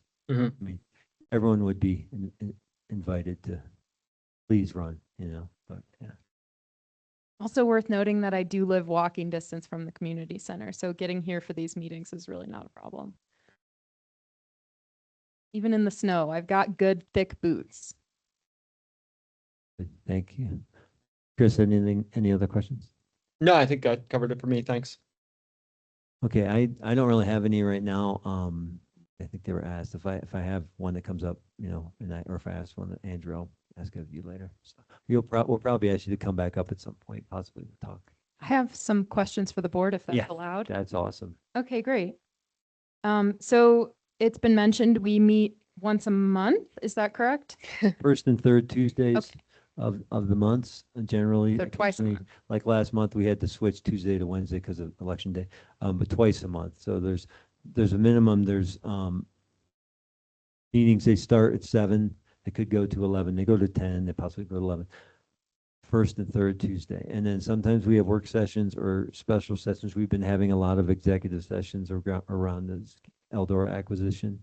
We try to make them on the same night as often as possible, just earlier. We try our best not to overload folks and have too many meetings. Sometimes we'll have a work session though, or something where we'll eat more. That does historically it's happened a lot in budget season. This year, John did a great job of starting early and we didn't have too many extra meetings. That was actually my next question. Hold on, though, but there's our liaison meetings that we have outside. Thank you. And then there are, you're a liaison to a board, and so that would be once a month. Yeah. It was Ty. Ty was Sab. Yeah. So once a month, and it depends. I think well, that's probably the only one that's not burned into my head. Is that the third or fourth Thursday? Yeah. Okay, my next question was if there are ever any emergency meetings held for big events such as the Caribou Fire. Yeah, okay. There can be, yeah. Yeah. Are there typically major reoccurring topics that we talk about every single time we meet? Or does it vary every time, depending on what projects are happening? So our agenda is split into several items, and there's always typically certain things that happen. There's always a financial report that you'll see once a month. Certain consent items you'll see. Consent is like a thing that may not need a lot of discussion, depending on what it is. There's always staff reports and board updates on the second meeting of the month. And then there are periodically things that you'll see throughout the year. There's ground updates like you heard tonight, that's quarterly. There's a state of the town address, the budget process, and then like things that Macy has that she needs to do, statute perspective or things like that. But then the rest of it is just things that kind of like emerge over the course of the year. Okay. And the general pattern is like consent agenda at the beginning, if you've noticed, and then we go to information items, then action items, then discussion items. Sometimes we play with that order a little bit, and then closing other business, and it's over. Okay, great. I sort of kind of asked this already, but is there anything in particular that I should take the time to learn in anticipation of the potential of this position? Like anything major that it would be like, okay, if you don't know this, you cannot be here. I'm going to say no. And the reason why is because there's a big difference between what we do in policy oftentimes and what's the word on the street. And you have to kind of shift your mind a little bit once you become a member of the Board of Trustees, and that there's a whole new different thing that you have to learn, and you have to be open to that new thing. My experience was I ran and during appointment and against 6 other individuals, many of them who ran in the previous election. And I didn't actually know a whole lot in terms of like, this particular project. I'd heard about annexation, things like that. I think it's like really healthy to come in with fresh eyes. If you know a few things, great. But it's going to be different work than just talking about politics. Like it's just different work. So that would just be my opinion, and just to come in with open eyes. Speaking of Well, the word one- on, the oh, one- yeah, okay, go ahead, because your question might be related to what I was gonna say. I was going to say, speaking of word on the street, I did mention that I had applied for this position to a friend in town, and they scared me a little bit by saying that the town generally like is like up in arms against the board of trustees. I've never seen that personally, but I was just wondering what your experience with that was. If you read feedback or Facebook, then yes, that Yeah. you can get that. Stay off social media and dramatically reduce your stress level. And yeah, but you got to kind of have thick skin or just stay differentiated and realize, feel good. Word on the street is word on the street, and policy is policy, and educating ourselves from the agenda items and making good policy decisions is what we can do. And you kind of have to silo or differentiate that. And if people want to come after us or you, just gotta, thick skin comes in handy. I think too that it's people tend to forget that everyone is just a person. And I think the board can be treated as kind of a monolith of the board. And sometimes it's forgotten that all of us are just individual people and everyone's just doing their best. Staff becomes this monolith of staff, but everyone's just doing their best. Everyone's an individual person. And I think just being on the board, being able to talk to your friends and remind them that no, I'm on the board too. And we're not just this monolith. We are individual people and everyone's just trying to do the best for the town. But I do think that you need some thick skin and just to remind yourself too that this isn't about, it's not always about me and what people might say isn't necessarily about me, but also keeping an open mind that there could be constructive criticism that we can all take and we can all learn from. So it's kind of balancing, but that's probably one of the most challenging parts is just trying to maintain that relationship with the community and learn from it, but also trying to have some sort of distance where you can remove yourself from it a little bit too. It's not impossible though. I would add, personally, I've had about, I would say, more positive feedback from the community than negative. People are more often are just grateful for us doing this work. I find the largest challenge there to be people tend to just say the town, right? And lumping together staff, boards, all the history, The past, yeah. past, right? Like it all kind of comes together as just the town does this, or the town shouldn't do this, or the town, whatever. And I find that it's helpful to both keep perspective, but also to have some good insightful points to bring to people when they're like, oh, the town does this. And you're like, well, actually, the town does this or this. And, and to help, be a little bit of an ambassador for the things that this town does really well, actually. So, staff level, we talk a lot about when people are yelling, they're caring loudly about something. That's the truth. And that's where we need to find commonality with people and just have conversations and figure out what that thing is that they're caring about. Yeah, I think that's where my confusion came in because when my friend said that, I was like, I've just heard people like, they want to make the town better. They're just trying to have input in some way. I was wondering, do we ever get town input on these decisions or do we try to keep that mess like away? Yeah, well, yeah, public comment on any action or discussion item, and then they can always be public comments can always be written, and then we do town halls, and sometimes through some of our projects we've had like, I can't think of the word I want to say, but like the housing and the comp plan, we would have open houses where people come in and really make their comments known with their comp plan.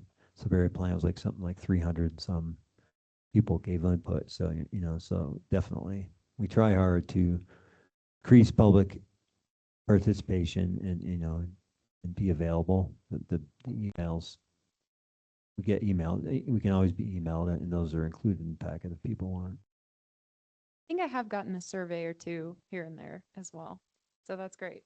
One thing too, I'd say going back to your last question, yeah, generally my experience as mayor has been really positive, on the board and even before that on other boards, before I joined the BOT. And yeah, it's been mostly positive and people are receptive. Sometimes I have to say, hey, I'm out with my wife Zoe right now, or I'm here with my kids. Like I'm dad right now. I'm not really married, so shoot me an email or come, set up another time.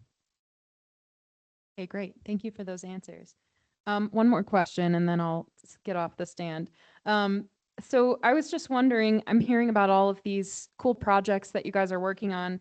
How long do town projects usually take after they're approved? Because it sounds like getting the approvals and all of that takes a long time, but once they're approved, do they immediately go into action or is there more steps that need to happen before that? It depends. It's the ultimate. Is that period? And that's probably the answer. I mean, some things are executed immediately, like we want to appoint someone to the BOT, and the next day there was, announcements for that position. Other things have to go through, say, CDOT or federal funding or state funding or just any kind of collaboration. Often adds time, you know, and there may be time parameters that we have to fall into, with those other entities. We there's a lot of process that happens. When you said that, I started thinking of "I'm Just a Bill on Capitol Hill," the song, and it's true. Like there's a lot, and it can look slow, but it's designed that way for equity and engagement. A lot of things. Um, for whomever is appointed to the board or elected to the board, they'll spend some time meeting with Jennifer Madsen, our attorney, and then myself, and just making sure that they're onboarded, understand our processes and things like how long does it take for when the board creates an ordinance for it to actually become effective, and are the processes that happen after that. We have our municipal code too, and you don't have to read it. Nobody really reads all of it, but generally understanding what it is and what it does and what us, and then the different power that we have between us and the state and different agencies at the federal level and all those kinds of things. It can be a lot, but we're here. That's what we're here for, is to make sure that the board is successful and has the information they need for that thing. Okay, I lied. I do have one more question. So I have noticed that it seems like certain members of the board take on different projects. I was wondering, how is that decided? And, does each person on the board have like a different specialty that they are like the go-to person for when it comes to certain projects or decisions?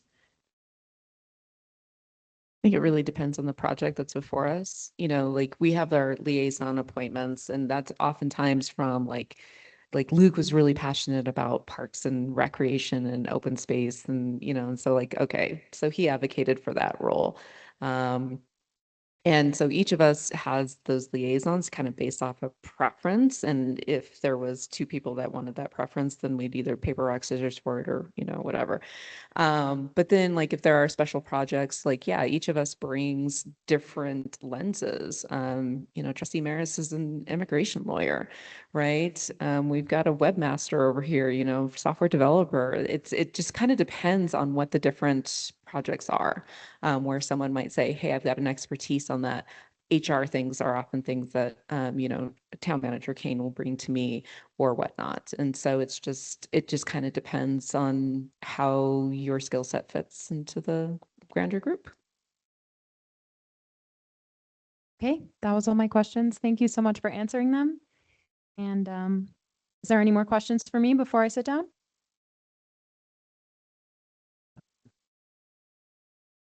Thanks, Meg. Andrew?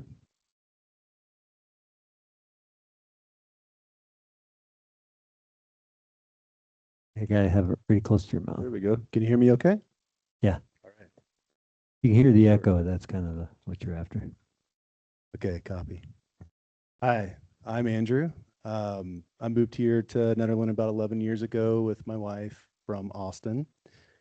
We wanted to start a family and get away from big city life, and we were successful with both of those things.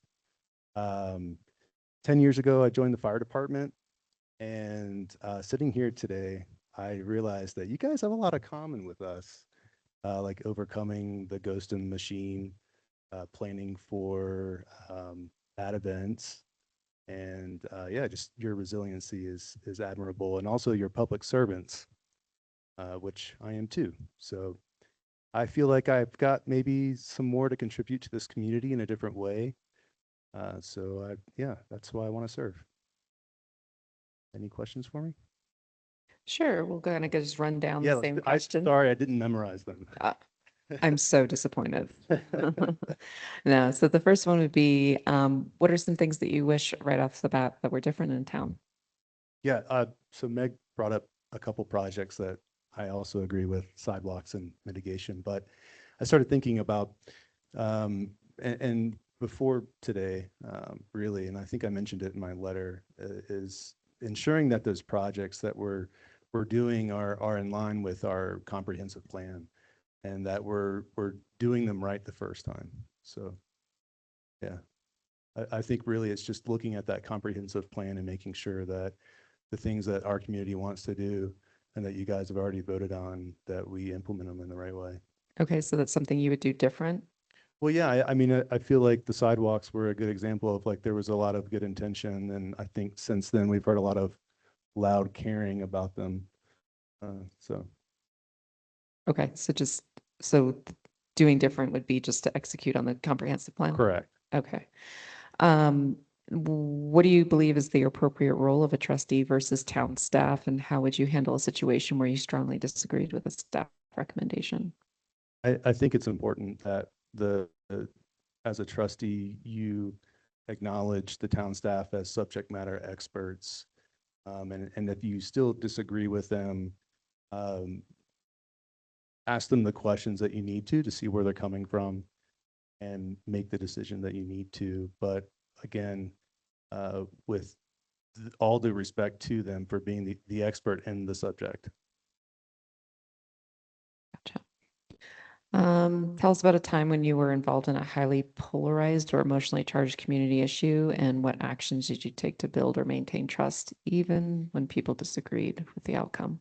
Sure, yeah. So being fire marshal, you can imagine I don't make everybody happy here, but I think it's always important to remember, like you mentioned again, that people often are just caring a lot about something. So it's figuring out what they care about, and ensuring that that you find things in common with them and then work from there. Okay, so give us an actual event. Sure.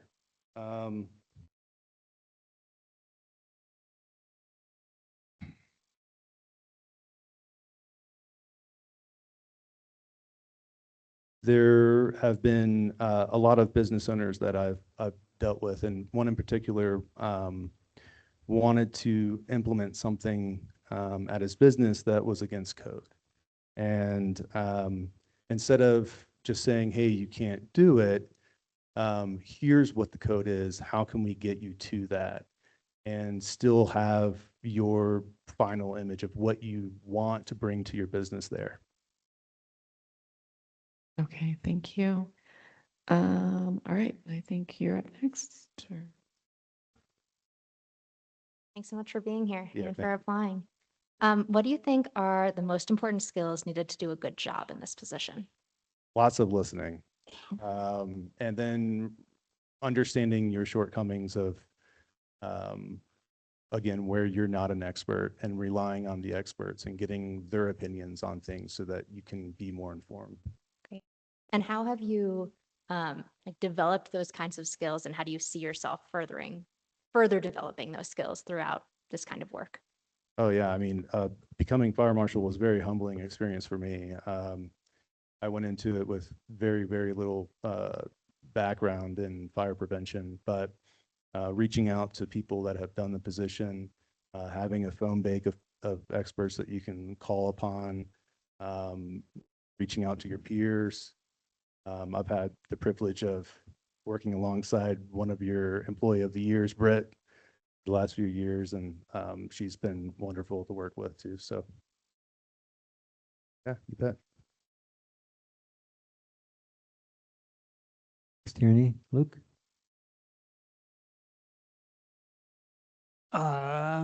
Well, you heard my mundane issues. You know, it is definitely most of our work is, you know, kind of dry. How do you feel about bringing, you know, your both kind of personal insight and still making good decisions in those with those kind of dry topics. I mean, it's all a part of the service, right? That's a part of being the public servant, and it's not something that I would take lightly, and that I would owe the town to pay attention and to make an informed decision that matters. So for me, it doesn't matter if we're talking about grass growing, but I'll listen to the expert talk about it and help them do it the best way they can.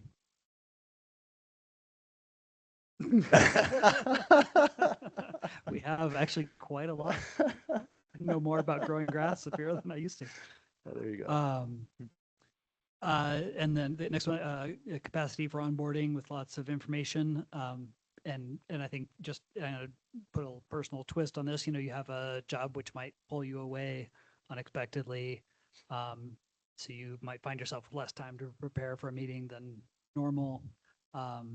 You know, and how do you feel about the time commitment of all the, both there's the onboarding of getting up to speed as a new trustee, and then the ongoing onslaught, which we'll be facing over the, you know, especially as we start the new year. Yeah, it's definitely something that, you know, I've spoken with my family about extensively, because that's the most important thing to me. And I have the full support of my wife and my kids, and they're extremely wonderful people that know that they also want to, in a way, contribute by lending me to you.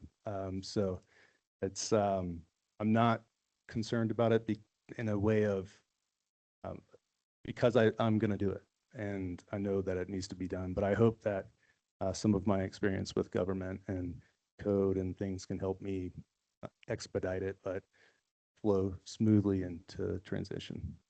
It is a family commitment. I will Sure. attest to that. Sure. Your wife is behind you now, but Sure.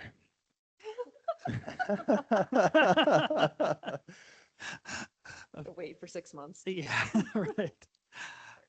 Ebbs and flows.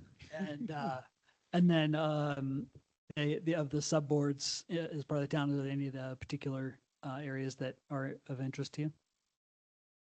Yeah, I mean, you're doing ProSab, right? I mean, yeah. that's fantastic. I would love to be a part of that, but you know, I'll fill in whatever you guys need to have filled in. I'll find a way of connecting with it and being passionate about it. So They do all have their own like unique appeal as long Yeah. as you're willing to look into it. So Totally. that's a good answer. Thank you. Thanks, Luke. Tanya? Hi. I guess this is more a question for town staff. It's kind of I haven't really formulated it too well, but you know, given that Andrew's the fire marshal and does a great job of it, I would imagine that first and foremost, the advocacy would be for fire department. And I would think that most of the time for our BOT, we would also be in favor of anything to help the fire department. But I'm wondering, is there ever a time where there would be a conflict of interest between those two entities? And how would that get navigated? And I haven't really thought about it, but just when you have two passionate kind of, well, important things. I mean, is it a problem? I don't think it is, but I'm just curious what town staff might think.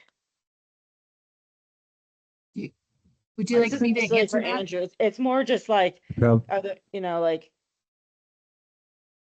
do you Probably guys John understand and my Jennifer. question? Like, I guess it's really no different than someone who's just passionate for fire department. But forget it. Forget the question. No, it's a good question. How about if Jennifer? Yeah, but I'm not It's a really good thinking question, it actually. right. And I don't want, it really, there isn't an example in my head right now, so. Trustee Corvalon, I think you do bring up a very good You do. question. And I think that there are probably a lot of people who are wondering the same, who have the same question, wondering if there is an issue. And I will say that there isn't anything in Colorado law, in the Netherlands Municipal Code that outright prohibits Andrew Jocelyn from being on the Board of Trustees. That being said, there may be situations where there is a conflict of interest. For example, if the Board of Trustees is voting on an IGA with the Netherlands Fire Protection District, that would be a situation where that would likely be a conflict of interest for Right. Andrew Jocelyn. And in that situation, he would have to recuse himself and couldn't participate in the But vote. could he participate in the discussion to try and sway people to see the perspective of the fire department? I mean, I think that'd be a No, good thing. I But mean, he couldn't as a trustee. Right. So if you have a conflict of interest as a member of the Board of Trustees, then, and you have to recuse, then you need to basically step out of the conversation and not participate in the conversation. okay. So yeah. Okay, thank you. John, anything to add? No, I think that covered it. I will say in Idaho Springs, the deputy fire chief from Creek Fire Authority was on the board. Did happen once or twice that there was a conflict, but overall it was not an issue. Nice. Good example. Great, thanks. Trustee- Any other questions, Tanya? No. No, I don't think Trustee so. Corbalone, can we ask the previous two questions of this I mean, candidate? I could, that- but he kind of answered it in his introduction. He asked, like my first one was, why'd you move here? And then the second one would be, what would be like a deal breaker for you, your last straw for Town of Ned, where you're just like, I'm just done. I mean, I feel like besides the wind, right? Right. Why I would move away from Netherlands? Yes. Yeah, like, is there some project or something that Oh, hasn't no. happened, something that you have been wanting to happen and it's just not happening? You're just like, I'm so tired of it. I'm just done. No, there's so much more to this town that anchors me here, and my children Yeah. being one of them. So no.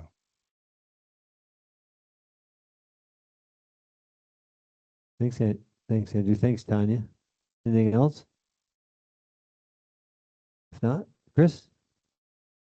I mean, yeah, I think you answered most of the first one already, but I'll ask again for completeness is, given your role as fire marshal, do you have the time to give to this board? Yes, I believe I do. Yeah. And I know all of you are looking at me like, oh, he has no idea how much time it's going to be. But no, I've spoken with previous board members, and I've listened to your feedback today and follow-up questions for Meg, and I feel like I do have the time to help in the appropriate manner. Okay. And the second one would be, what's your take on this, being appointed just before having to make a decision about running again in April? Sure. I think that this is a great opportunity for feeling it out with my family. And like Luke mentioned, maybe my wife will have a change of heart, but it's important that I have the full support of my family and my workplace. But if I have both of those things, then and both of those parts of my life are flourishing, then yeah, absolutely. Great. Thank you, Andrew. Great. Thanks. And just so you both know, like if we appoint someone, it would, you would actually, you've been here for this meeting, you'd finish this meeting, and then there's 2 more meetings before the petitions are due on January 26th. So there'd be 2 opportunities to live it and think about it. And then 6 more days. And then the 26th, the petitions are due. Mary Billy, Of can I ask January, one, January. can I ask one more question? Yes. This will be for both of you, Sure, but I'll yeah. start with you, Andrew. You mentioned some things that you would change in town. That was one of the first questions. Are there any particular town issues that you're especially passionate about? No. I mean, yes and no. Like there's things that that I want to see my neighbors happy. I want to see when Billy's hanging out with his friends that they've got a place to hang out that's safe. Not me. His son is. Yeah, sorry, that's. I'm thinking of Mayor Billy Sorry. on the swings right now. Yeah. But don't we all want that too, right? And so for me, it's just being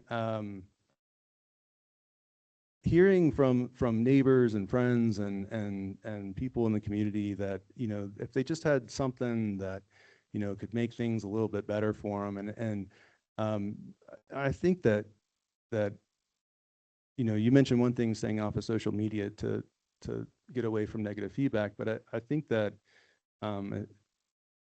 really there is a lot of positive feedback for the way that the town is run and the things that you guys have accomplished. But if we can just get more buy-in from our neighbors and making sure that yeah, that people have the things that they need and that our businesses are thriving and that our schools are doing well and yeah, that people have the infrastructure that they need. To me, it's just making sure that this well-oiled machine just keeps chugging along and accomplishing what it needs to.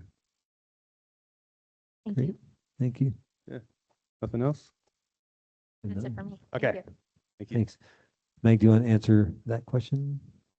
You can maybe ask it again. Yeah, I'll repeat it too. Thanks, Andrew. Thanks, Meg. So you mentioned some things earlier that you would change in town. Are there any particular town issues that you're especially passionate about? Yeah, definitely. With my background, I'm very passionate about the arts, and the events in town are something that I am very excited and passionate about as well. I know we lost one of our event coordinators at the town hall, Peter, I think his name was. And I would definitely, I think if I was elected to the board, be especially interested in taking on projects that were involved in like town events and stuff like that. I'm also incredibly passionate about resilience. I think we as a town are positioned in such a way that we could have an extreme resilience to major changes, not only in this country, but in the world at large. And I would be interested in exploring ways that we could make the town a bit more resilient. Yeah. Thanks, y'all. We are all good with it. We'll go to public comment. Anyone in the room, any public comment on our candidates for the appointment? If not, well, Scott. Sure, I'll come. Scott Papich. I live here in town, been here for a number of years. And I have to say, these are both really good candidates. I would love to see them both run in April. Meg, you and I have never met. I love your art. Obviously, I have a lot of enthusiasm for the town and the community. I would have to say also, though, that when you have a candidate who has got the vast depth of knowledge and experience around the infrastructure and the businesses and the individuals and the relationships and just the way the town operates, I think the town is particularly lucky right now to have somebody with that knowledge like Andrew has, who's willing to throw his hat in the ring and bring that much experience and be moving at a high rate of speed very quickly. I have to speak on his behalf, but I would love to see them both run next few months. Thanks. Thanks, Scott. That's everyone in the room. Folks online, any public comment on our two candidates for our applicants for appointment to the BOT? It's Meg Fox and Andrew Jocelyn. Any comments?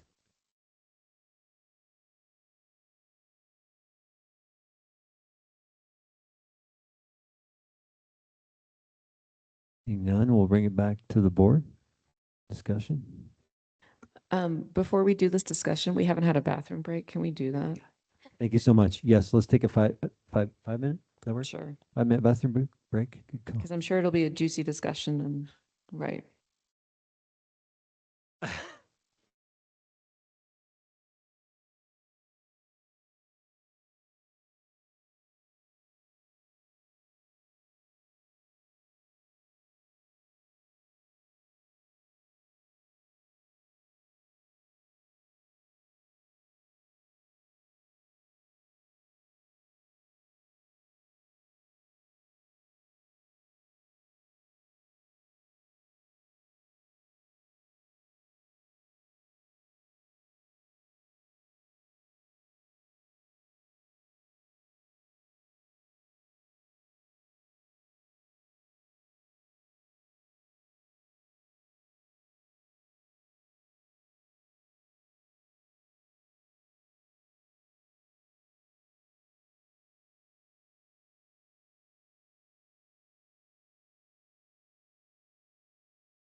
right now.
Have ideas.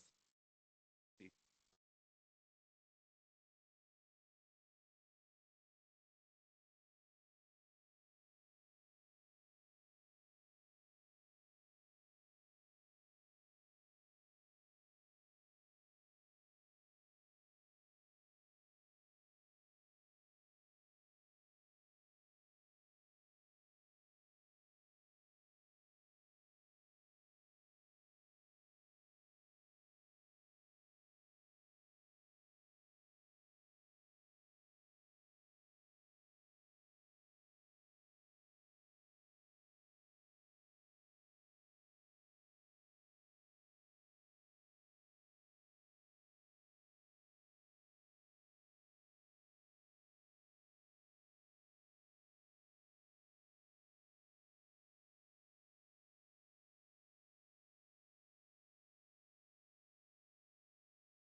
All right, everyone, welcome back. Thank you. Break.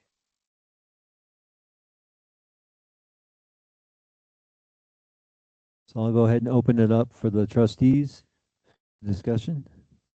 And if we want to ask questions of the two candidates, applicants, we can do that too.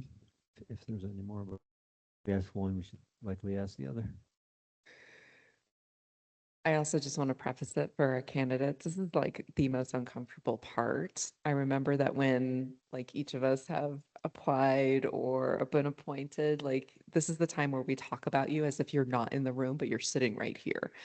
So yeah, no, so it's just I just want to like bring that up. It like feels nerve-wracking and nobody prepared me for that when I went through it. And so I just want you to be aware that it's never ever anything personal. It's just like this is how we debate and come up with a conclusion. Okay? So, thanks. I agree, Scott. I wish that, both of them could come in at this point. And I think at this, I will be the first to venture in and to say some of the things that resonated with me and the answers. Yes, sidewalks and fire mitigation are always like top of mind. Um, going through with the projects for the comprehensive plan, sure, like that's one of the things that has been actually top of mind for staff this year. The Planning Commission just spent an entire year actually distilling points of the comprehensive plan and putting it into a sub area plan. So What I was really trying to get at is like what, like really like what else would be different other than what we're already doing with that comprehensive plan, and totally okay if like there wasn't like a straight answer. But like trying to understand, just I guess the pain points as you see it. But yes, understood sidewalks are kind of around the board, even for us.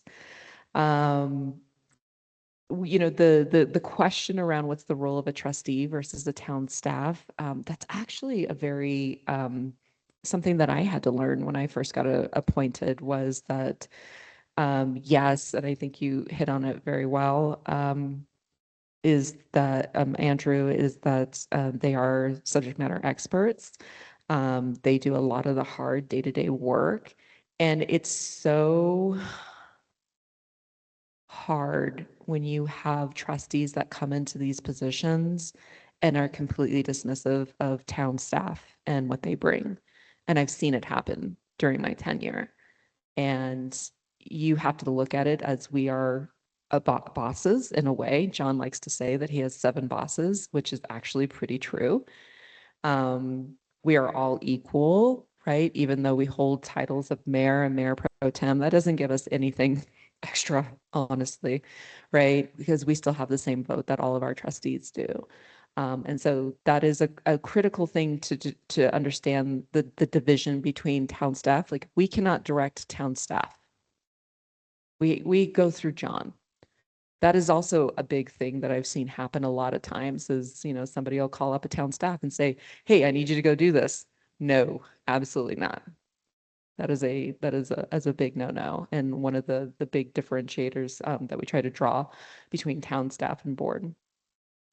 Tell us about a time when you were highly polarized or emotionally charged. It is going to happen like crazy, and it doesn't matter if it's been in town politics or anything. And Andrew, I had to push you for an exact example, because it's very easy to just say, yeah, this, I would listen to him, this kind of thing. But like, you've heard Mayor Billy say, like, you kind of need a thick skin. Trustee Maris, you've reiterated that.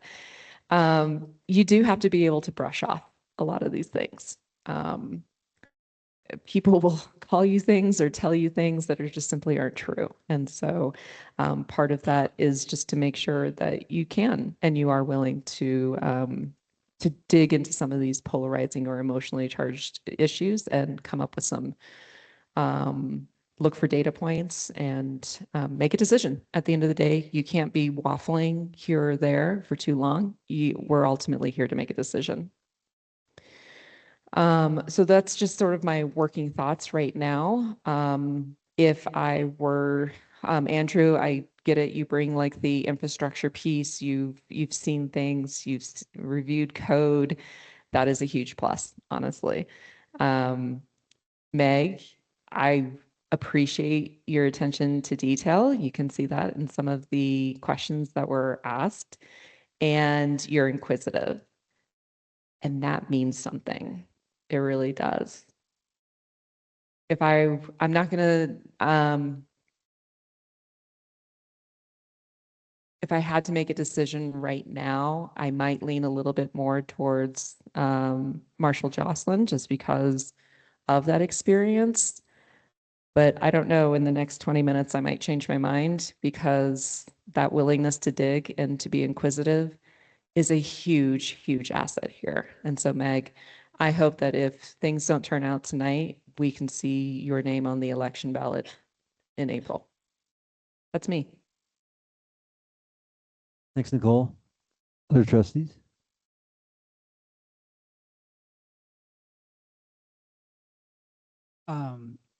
Nicole, I think that actually summed things up really excellent on all fronts. And I would definitely reinforce that no matter the decision made tonight, it's sort of a easy consolation prize. You have another opportunity in just a few short months. And pardon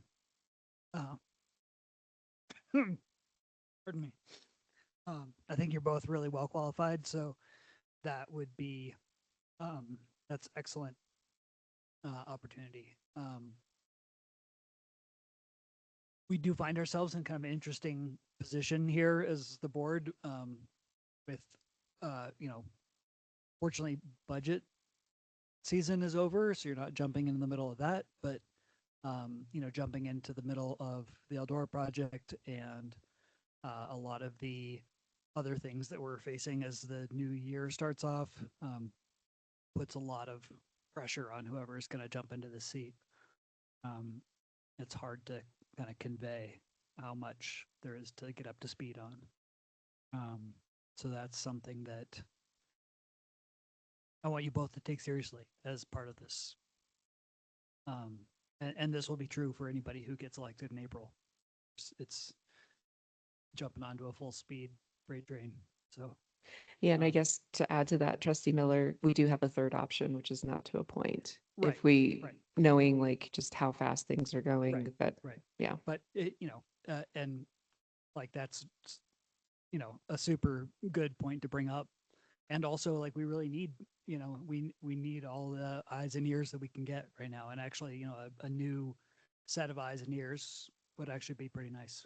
We've all kind of gotten a little bit numb in some of the the places. So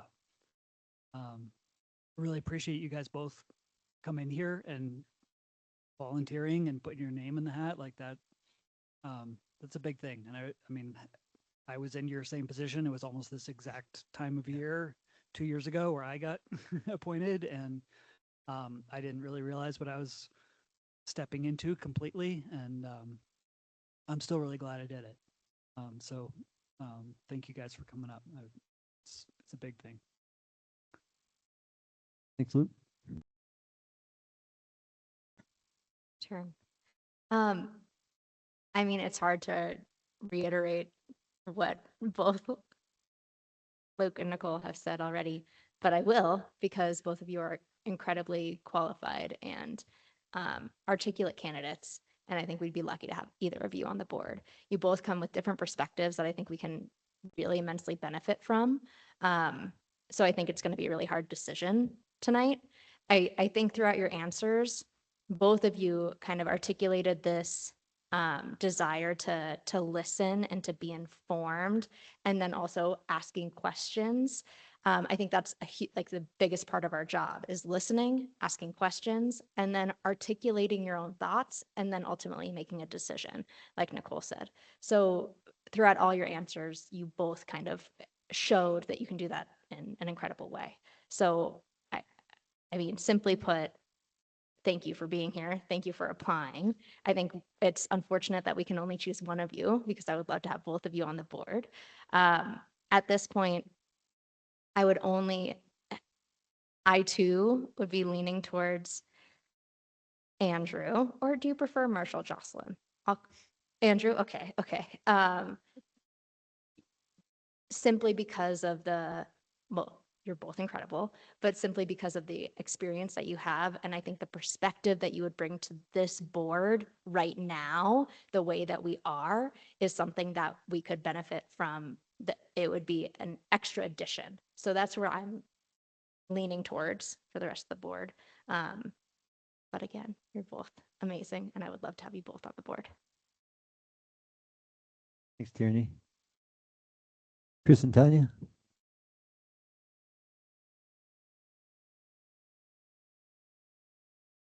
I mean, I'm just gonna go ditto because I don't want to take up much time, and I agree with everything said.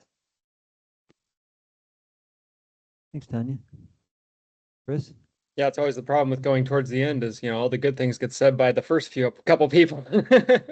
But I will also say, I am, add my thanks to you both for applying and putting yourselves out there. It's a tough thing to do in a small town like ours.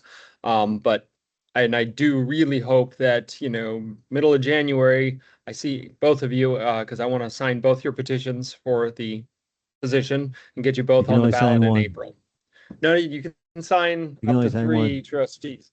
Oh, two? You can sign more. Oh, you guys. Because there's need 3 positions I'm thinking being mayor. elected, so you can sign more than one trustee position, but only one mayor I petition. Yeah. I agree with a lot of things that have been said. The only, I guess, the difference is I'm kind of leaning the other way from some of the members of the board. I'm leaning more towards Meg, and I think it could just be because I don't entirely understand what the position or the responsibilities and role of the fire marshal are within the structure of the fire department. I do have, just worry a little bit about the time, not the time commitment, but the need to, we've got a lot of, obviously we know we have some big decisions coming up here in the next few months prior to the election for this board. And I don't know if, Andrew, if you're going to be called off on, a big fire here. I know we're, bracing for it here in the next couple days, sadly. So that and the potential conflict of interests there, but again, like I said, I think both of you are going to make very, very good trustees when you get on this board. And this is really one of the hardest things the board ever has to do is like make this decision of two good people, and there's no good decision and no bad decision to be made. So thank you. Thanks, Chris. So I remember about 4 weeks ago when we talked about whether we appoint or do a special election or just not fill the seat. We chose to appoint, and as folks went through, most everyone just wanted to appoint. We were thinking we wanted to have another person. It is good to have an odd number of people versus an even number of people in general, because with a deadlock, it makes it hard sometimes to make decisions. So most everyone was thinking, we would like to appoint, because the special election just really didn't seem to make sense. And then Nicole brought up the good point that, well, there's so much going on right now, like it's to get anyone up to speed is going to be a thing, so we don't have to appoint, and we all agreed that's true, we don't have to appoint, and that it is going to be a thing to bring anyone up to speed. And for me, I think of the two of you, I do appreciate you both. I think you bring very different strengths, that we could use you both right now. And so I appreciate you both and hope you both run in January through April. And I feel like there will be a shorter learning curve with Andrew, because Andrew is up to speed on lots of things like comp plan and now Big Springs egress, some of the stuff with downtown sub-area plan, and there's and a lot of the things that we do bring through here, the fire department is part of. So I feel like your your learning curve would be shorter. You'd understand a lot more things. You'd hit the ground running a little more. And so I lean towards I lean towards filling a seat either way, because I feel like 7 is real important, and we have enough time left where it would be better to have 7 than 6. But I lean towards just someone who I think is understands more of all the processes. And your curiosity can't be understated as a great, and your organization and your preparedness, and the fact that you had thought through a lot of things can't be understated. So those are my thoughts at the moment. More discussion?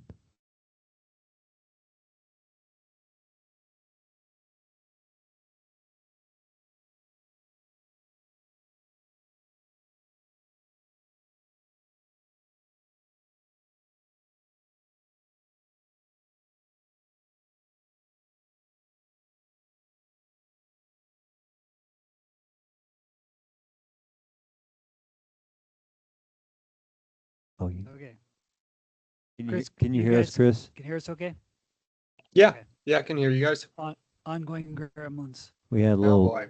you guys kind of blinked out for a minute. Okay. Yeah, I thought you guys were just quiet and thinking. Yeah.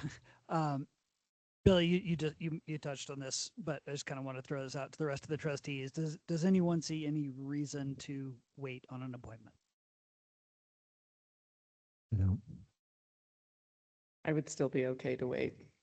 You'd be okay to wait, but Yeah. you see a reason to wait. Do I see a reason to wait? I think just because of the degree of onboarding. Yeah, and I in true fairness, like what is that going to do to staff time? There's a lot to bring up. So that is a concern of mine. Can we still ask the candidates some questions? Yes. A question. Yes. Both. This to both you guys. This onboarding, you know, and this just straight, this is Eldora stuff. You're either going to have to read a whole bunch or take up a bunch of John and Jennifer's time. And as Nicole is indicating, you know, staff time is kind of precious with how much is going on. So that sort of puts you in a position of kind of needing to read a whole bunch of stuff, which can be a hard way to digest a lot of these things. So do you guys want to just kind of give a quick feeling of how you feel about that and how you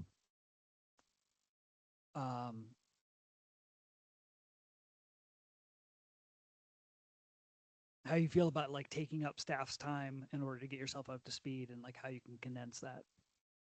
Well, I don't want to insinuate that staff isn't willing and that they would do it, right? No, I mean, I mean, there's a certain amount you're going to have spend time with John and Jennifer getting, I mean, that's the, Yeah, you I mean, can't just, think about the meetings that you've been through. yes. It's nowhere to the degree of the meetings that some of the, you know. Yeah. And so, yeah, it's just think about what it's taken for all of us, right? Right. Right. And I'm just saying, like, you know, how do we consolidate and optimize the amount of time that it's going to take talking to John and Jennifer about speed, as well as reading a lot? Yeah, sure. So I think I know you guys are talking about a lot of reading, but I think the best way to do it would be to myself meet with John or Jennifer, depending on which is more applicable to the content being read. Me reading through it, putting down my questions, and then prioritizing, making sure that my comprehension of whatever the material was is exactly what it was, and so that the meetings that I have with John would be rather brief. That sums it up.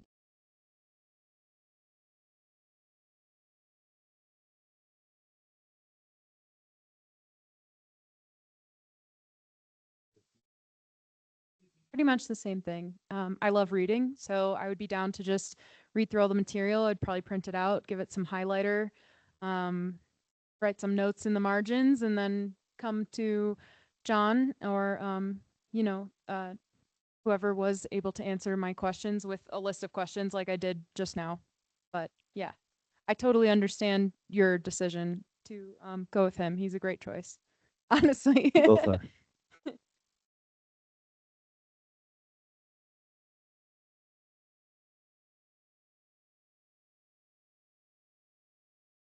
Other discussion?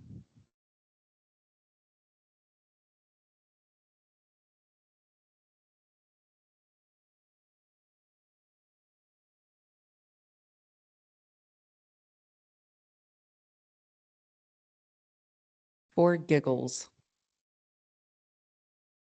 I move to approve resolution 2025-33, appointing Meg Viola Fox to fill a trustee vacancy on the Board of Trustees and directing the town clerk to complete the blanks on the resolution with Meg Viola Fox's name.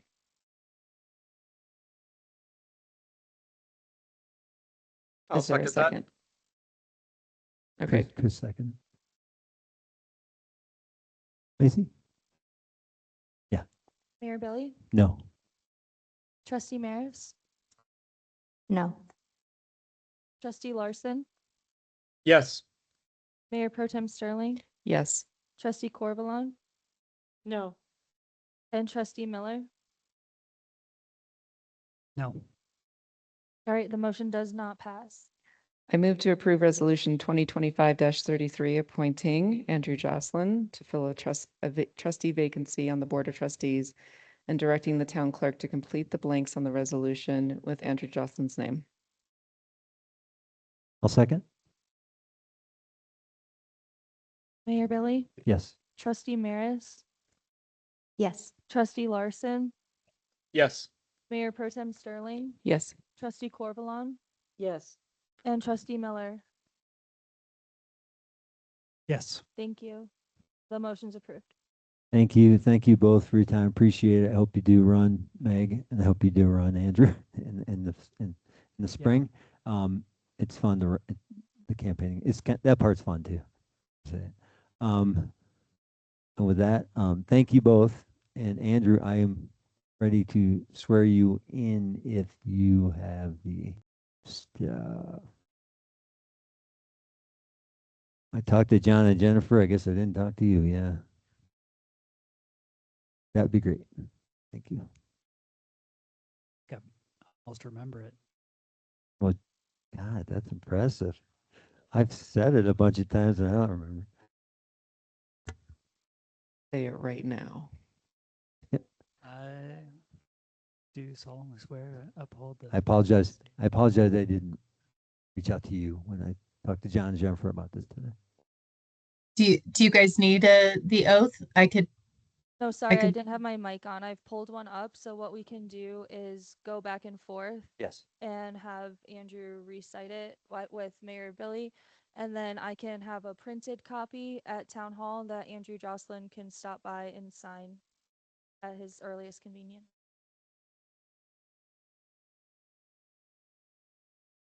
And oh,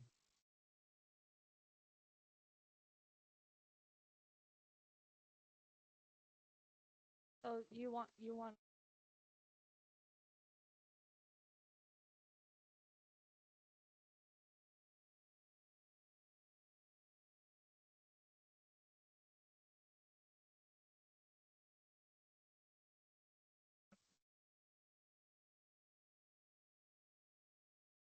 Okay, she used to be my neighbor. while these guys are getting set up,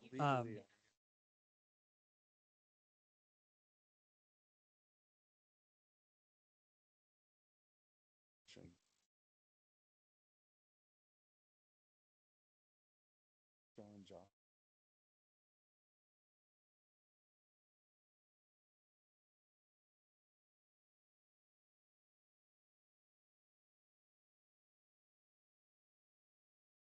choose?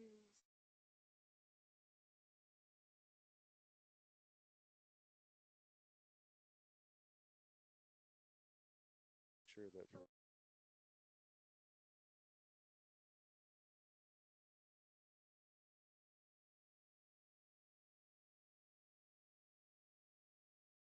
Okay, so no one gets confused. Andrew's legal name is John Jocelyn. So when I say that, I'm talking about Andrew. So there we go. That's what I'll say. That's what I wondered. Okay, so hold up your right hand. Repeat after me. I, John Andrew Jocelyn, do solemnly swear Do solemnly swear that I will support and uphold the Constitution of the United States, that I will support and uphold the Constitution of the United States, the Constitution and laws of the state of Colorado, Constitution and laws of the state of Colorado, and the ordinances of the town of Netherland, and the ordinances of the town of Netherland, and that I will faithfully and to the best of my skill and ability and that I will faithfully and to the best of my skill and ability perform the duties of the office of the Board of Trustees perform the duties of the office of the Board of Trustees of the town of Netherland, Colorado. of the town of Netherland, Colorado. Congratulations, Andrew.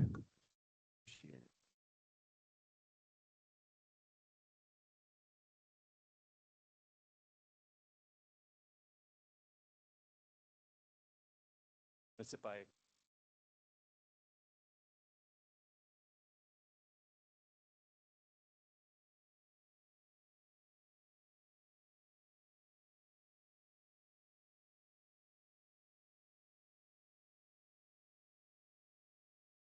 Yes.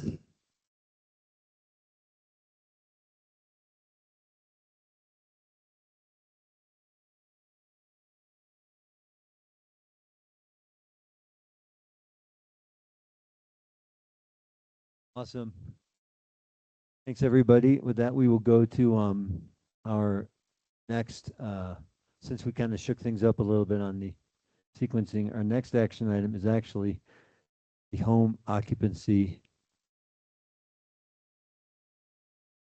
The home Awesome. occupancy ordinance, 7.3. Yes. Britt? So this agenda item is consideration of ordinance 883, amending the Netherlands Municipal Code section 16-76 concerning home occupations. Just a quick summary, this ordinance proposes amendments, to section 16-76. These changes clarify the home occupations may be permitted in neighborhood commercial, general commercial, and central business district zones when conducting within a lawful non-conforming residential structure. The ordinance also removed reference to the discontinued forestry F zoning district. The purpose of these text amendments is to clearly outline where the home occupations are allowed, ensure the code reflects the town's current zoning map, and support economic resiliency by enabling adaptive reuse of existing structures for small-scale business activity. The proposed amendments are consistent with the Netherlands Comprehensive Plan and the Downtown Subarea Plan, which support local entrepreneurship, flexibility in land use, and preservation of Netherlands' small-town character. Just a little bit of background, the existing language in this section allows for home occupations only in residential zoning districts, which is currently MR, LDR, MDR, and HDR. Staff has identified a need to clarify that home occupations may be allowed in commercial districts only if they occur within a lawful, non-conforming residential structure. Example being older homes that remain legal, non-conforming structure or uses within commercial zones, which we currently have a couple. The ordinance also removes that outdated reference to the forestry zone, as I mentioned before. The main purpose of this is to increase that internal consistency with our zoning code, provide clearer guidance to residents and applicants, and this helps town staff. Support small-scale business activities appropriate for Netherlands contexts, align land use regulations with town-adopted long-range planning documents. So again, this is just clarifying that language, removing and creating consistency. I did bring this before the Planning Commission, and they recommended approval. Sorry, there is a miss. There's two different. I forgot to update this. So sorry, the proposed language is unfortunately with the minor subdivision. I thought I gave Macy the right one, but I did not. But the Planning Commission did recommend approval of this, and I'm happy to propose some motions. But essentially, your motions would be adoption of ordinance 883, amending Netherlands Municipal Code section 16-76 concerning home occupations. Sorry about that. That's not very employee of the year of me, but it happens. So let me know if you have any questions. Jennifer can help as well. And yeah, that's really it. Thanks, Britt. Clarifying questions for Britt?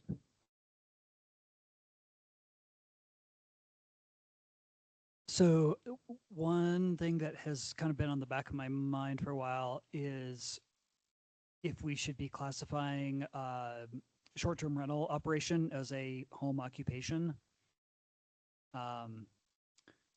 And this, if I do I understand correctly that if this were to go into effect, it would limit home occupation in a non, I guess I don't quite understand the language in if this would impact, just say for the sake of argument that short-term rental operation is a home business, does this impose a restriction on short-term rentals in the central business district?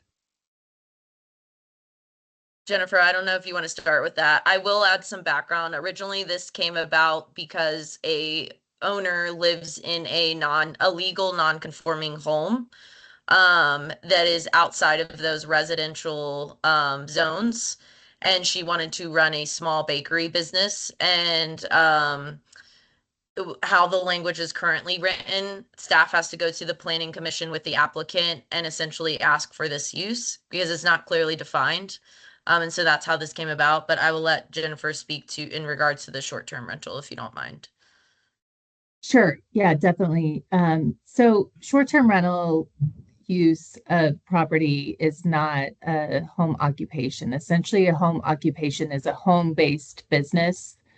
So it, some examples could be somebody has cuts hair out of their home, or they are an accountant and they have clients come see them at their home. Those are home-based business. Short-term rentals are a separate use, and would not fit within this regulation.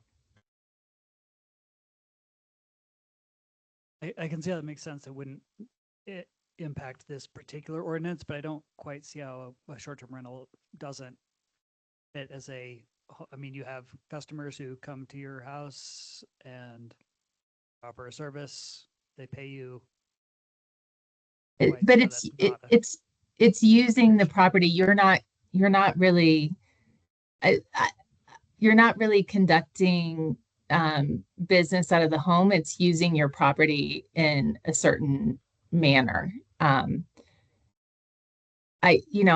understand that it seems like, I mean, it's a business, you're making money. I'm not trying to be difficult. It just it seems like that it's, and I think most people who run short-term rentals actually have their STR set up as a business. Yeah, I would say that in the land use context and within Colorado law and regulations, short-term rentals are not considered home-based businesses.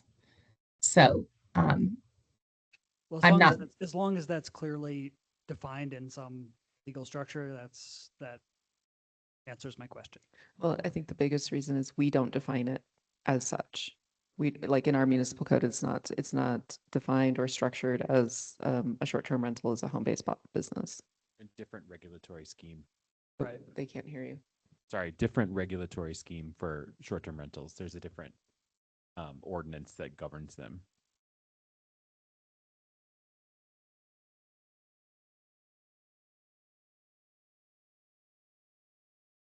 Thanks. Thanks, Luke. More questions? For John or Britt?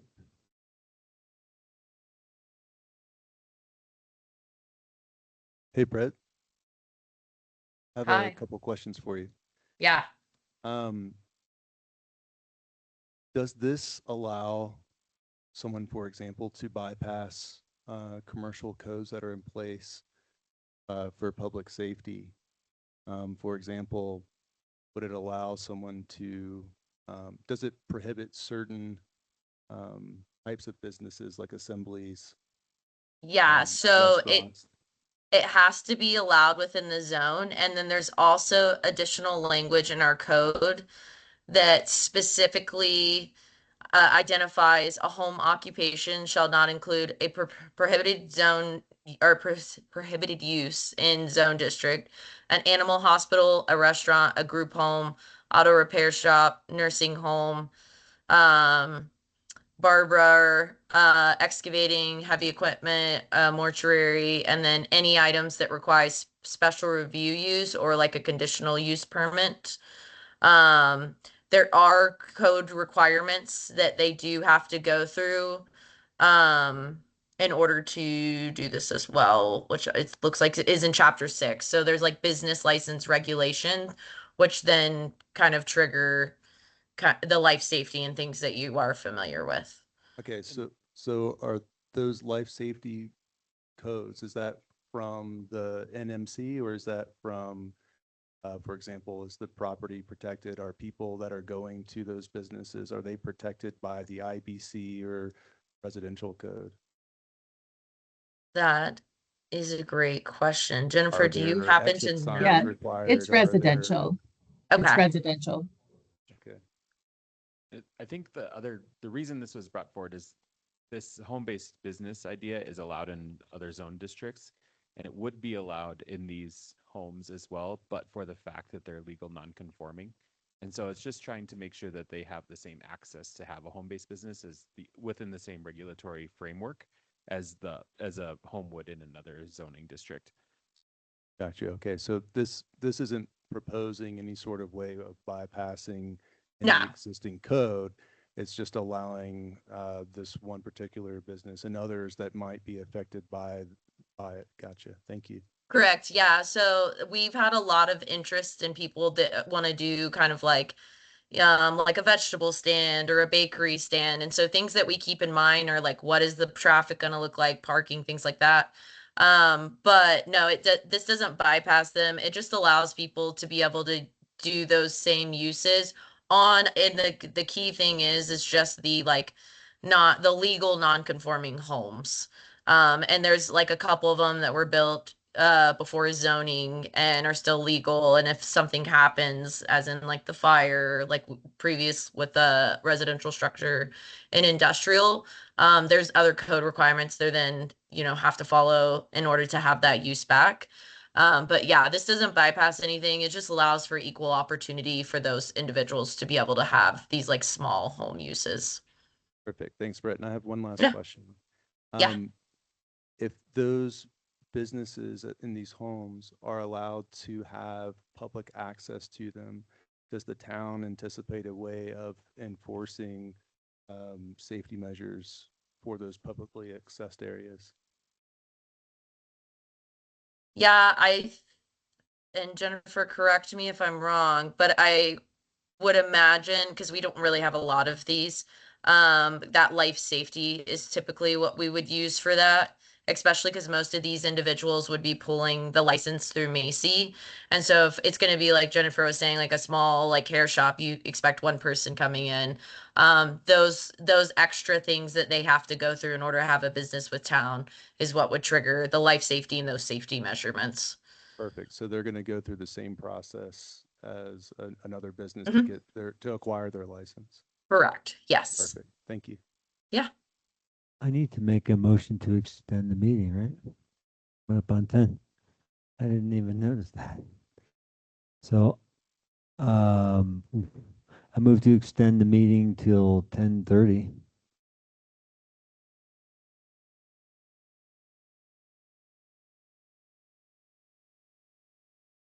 Second. I don't think 10:15 will do it.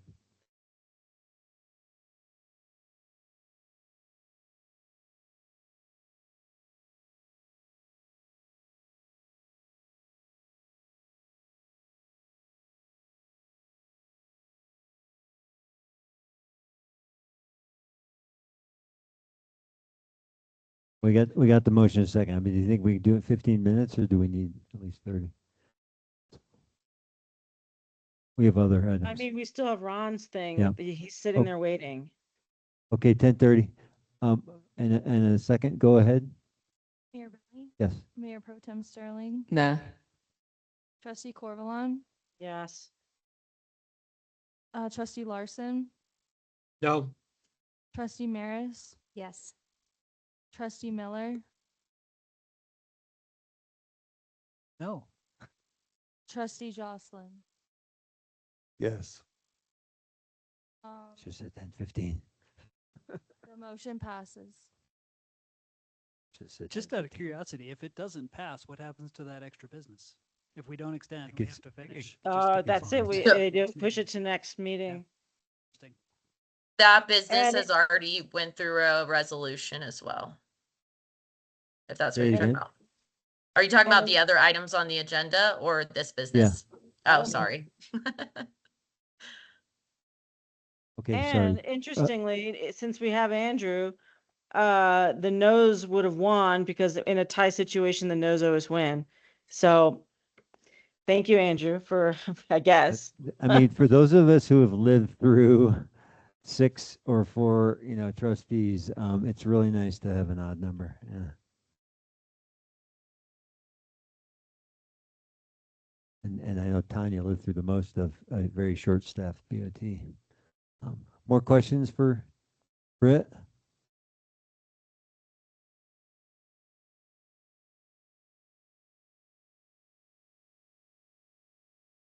Okay, if not, we'll go to public comment. Public comment on this item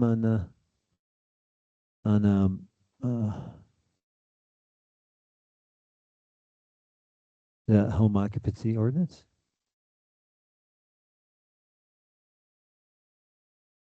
Folks online, any comment on home occupancy ordinance?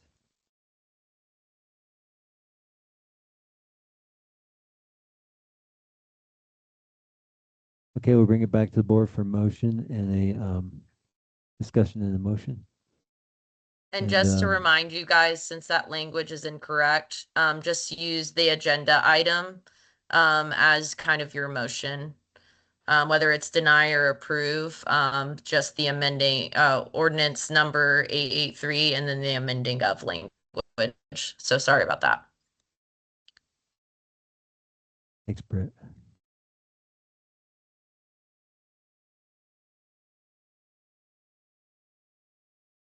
Brett, what was the amending language that you referenced? Yeah, so at the top, Oh, the I see it. Yeah, I got it. Yeah. consideration. Yeah, so Yeah, just yeah. skip consideration. Yeah, I'm so sorry. I don't know what No I was worries. doing there. All right. I move to approve the amending of ordinance 833 of the Netherlands Municipal Code, section 1676, concerning home occupations. Second. Thank you. Just for clarification to the record, it's ordinance 883. Trustee Corvalon, Thanks, Macy. Yes. Trustee Miller, Yes. Trustee Maris, Yes. Trustee Jocelyn, Yes. Mayor Pro Tem Sterling, Yes. and Mayor Billy, Yes, and Trustee Larson. Yes. Thank you. thanks, everyone. With that, we'll go to our next action item, which was on the consent agenda, has been moved. It's the NDDA appointment. In here. So Macy?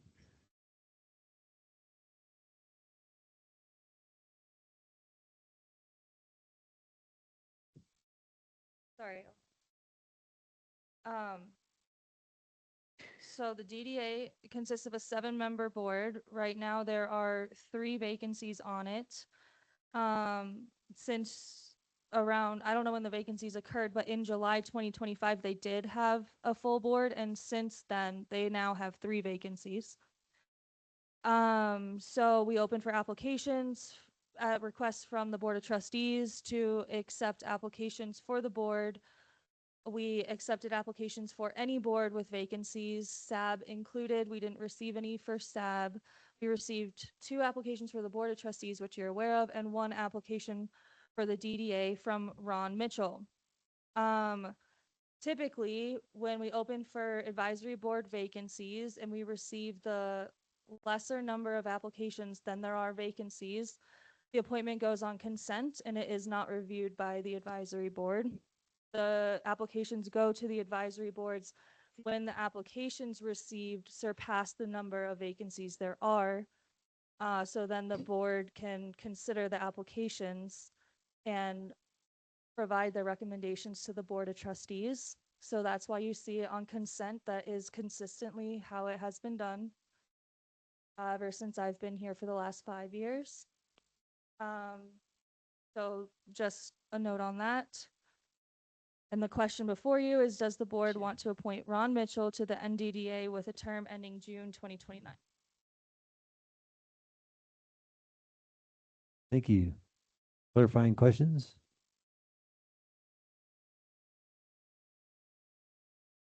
Yeah, so I guess I'm trying to clarify, this is for us to make a decision as to whether or not Ron is going to be appointed. Yes,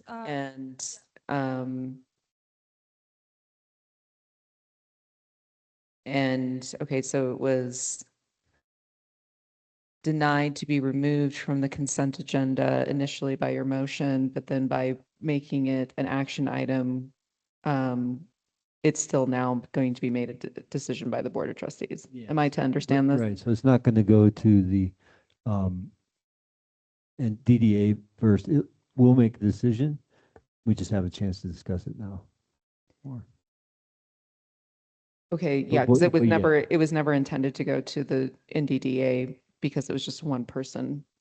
Correct, but I was of the understanding that there being inconsistencies of that, and then, so that's why I made that motion, and that I motion think failed. this is the So, inconsistency. so I made the motion to bring it to as an action item. But also just to understand, okay, my clarifying question is though, there isn't inconsistencies in how we've been doing it. No, I have been consistent in the way that I do advisory board appointments. Yeah. Since I took it from Miranda, I have written instructions of how I do it, and it has been consistent.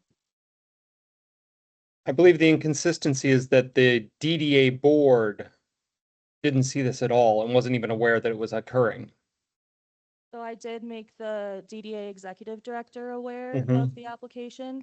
And again, since there were 3 vacancies and only 1 application received, that's why it was put on consent. That's Mhm. how it consistently has been done for the last 5 years that I've done it. Under And direction. this is Kate. I just want to I jump have- in. The application deadline was was their meeting day. So that's part of the reason I think that there's some confusion as well. So I wasn't able to say we only have this applicant or this. So as soon as I was made aware, I started to make people aware that this was going to be on the agenda in this way. And like I said earlier, you know, I do want consistency. And like Macy said, this is kind of how we've done things. And this is what happened with Dwight DeBrew this summer. But I'm open to whatever decision that the board wants to make on how we move forward with that. It would Chris, be was good to be it was it a consistent 'cause- problem for you when Dwight was on the consent agenda? Did that bother you? I was not on the DDA board, so I wasn't aware of any changes then. Yeah, you were. It was right when he would, so this all happened right in July, right when Chris came to us. So it was kind of a time of transition. And again, then since this happened right between the meeting, and our meeting actually ended up turning into a work session last week, that's where there's some confusion. And the reason that this also, Tanya, you spoke, Trustee Corvalon, you spoke to this earlier, the reason why we'll automatically kind of go to you is to cut some of the time period. So that's part of what this happened. And Macy did ask, you know, what do you all want to do? And we went with the what we had done in the past and what we did in July. Sorry, I'm tired and I'm tripping over my words a little bit. I apologize. I do want to just make another vote for consistency, like for ProSab, even if we don't have the full board, we still send our recommendation to the BOT.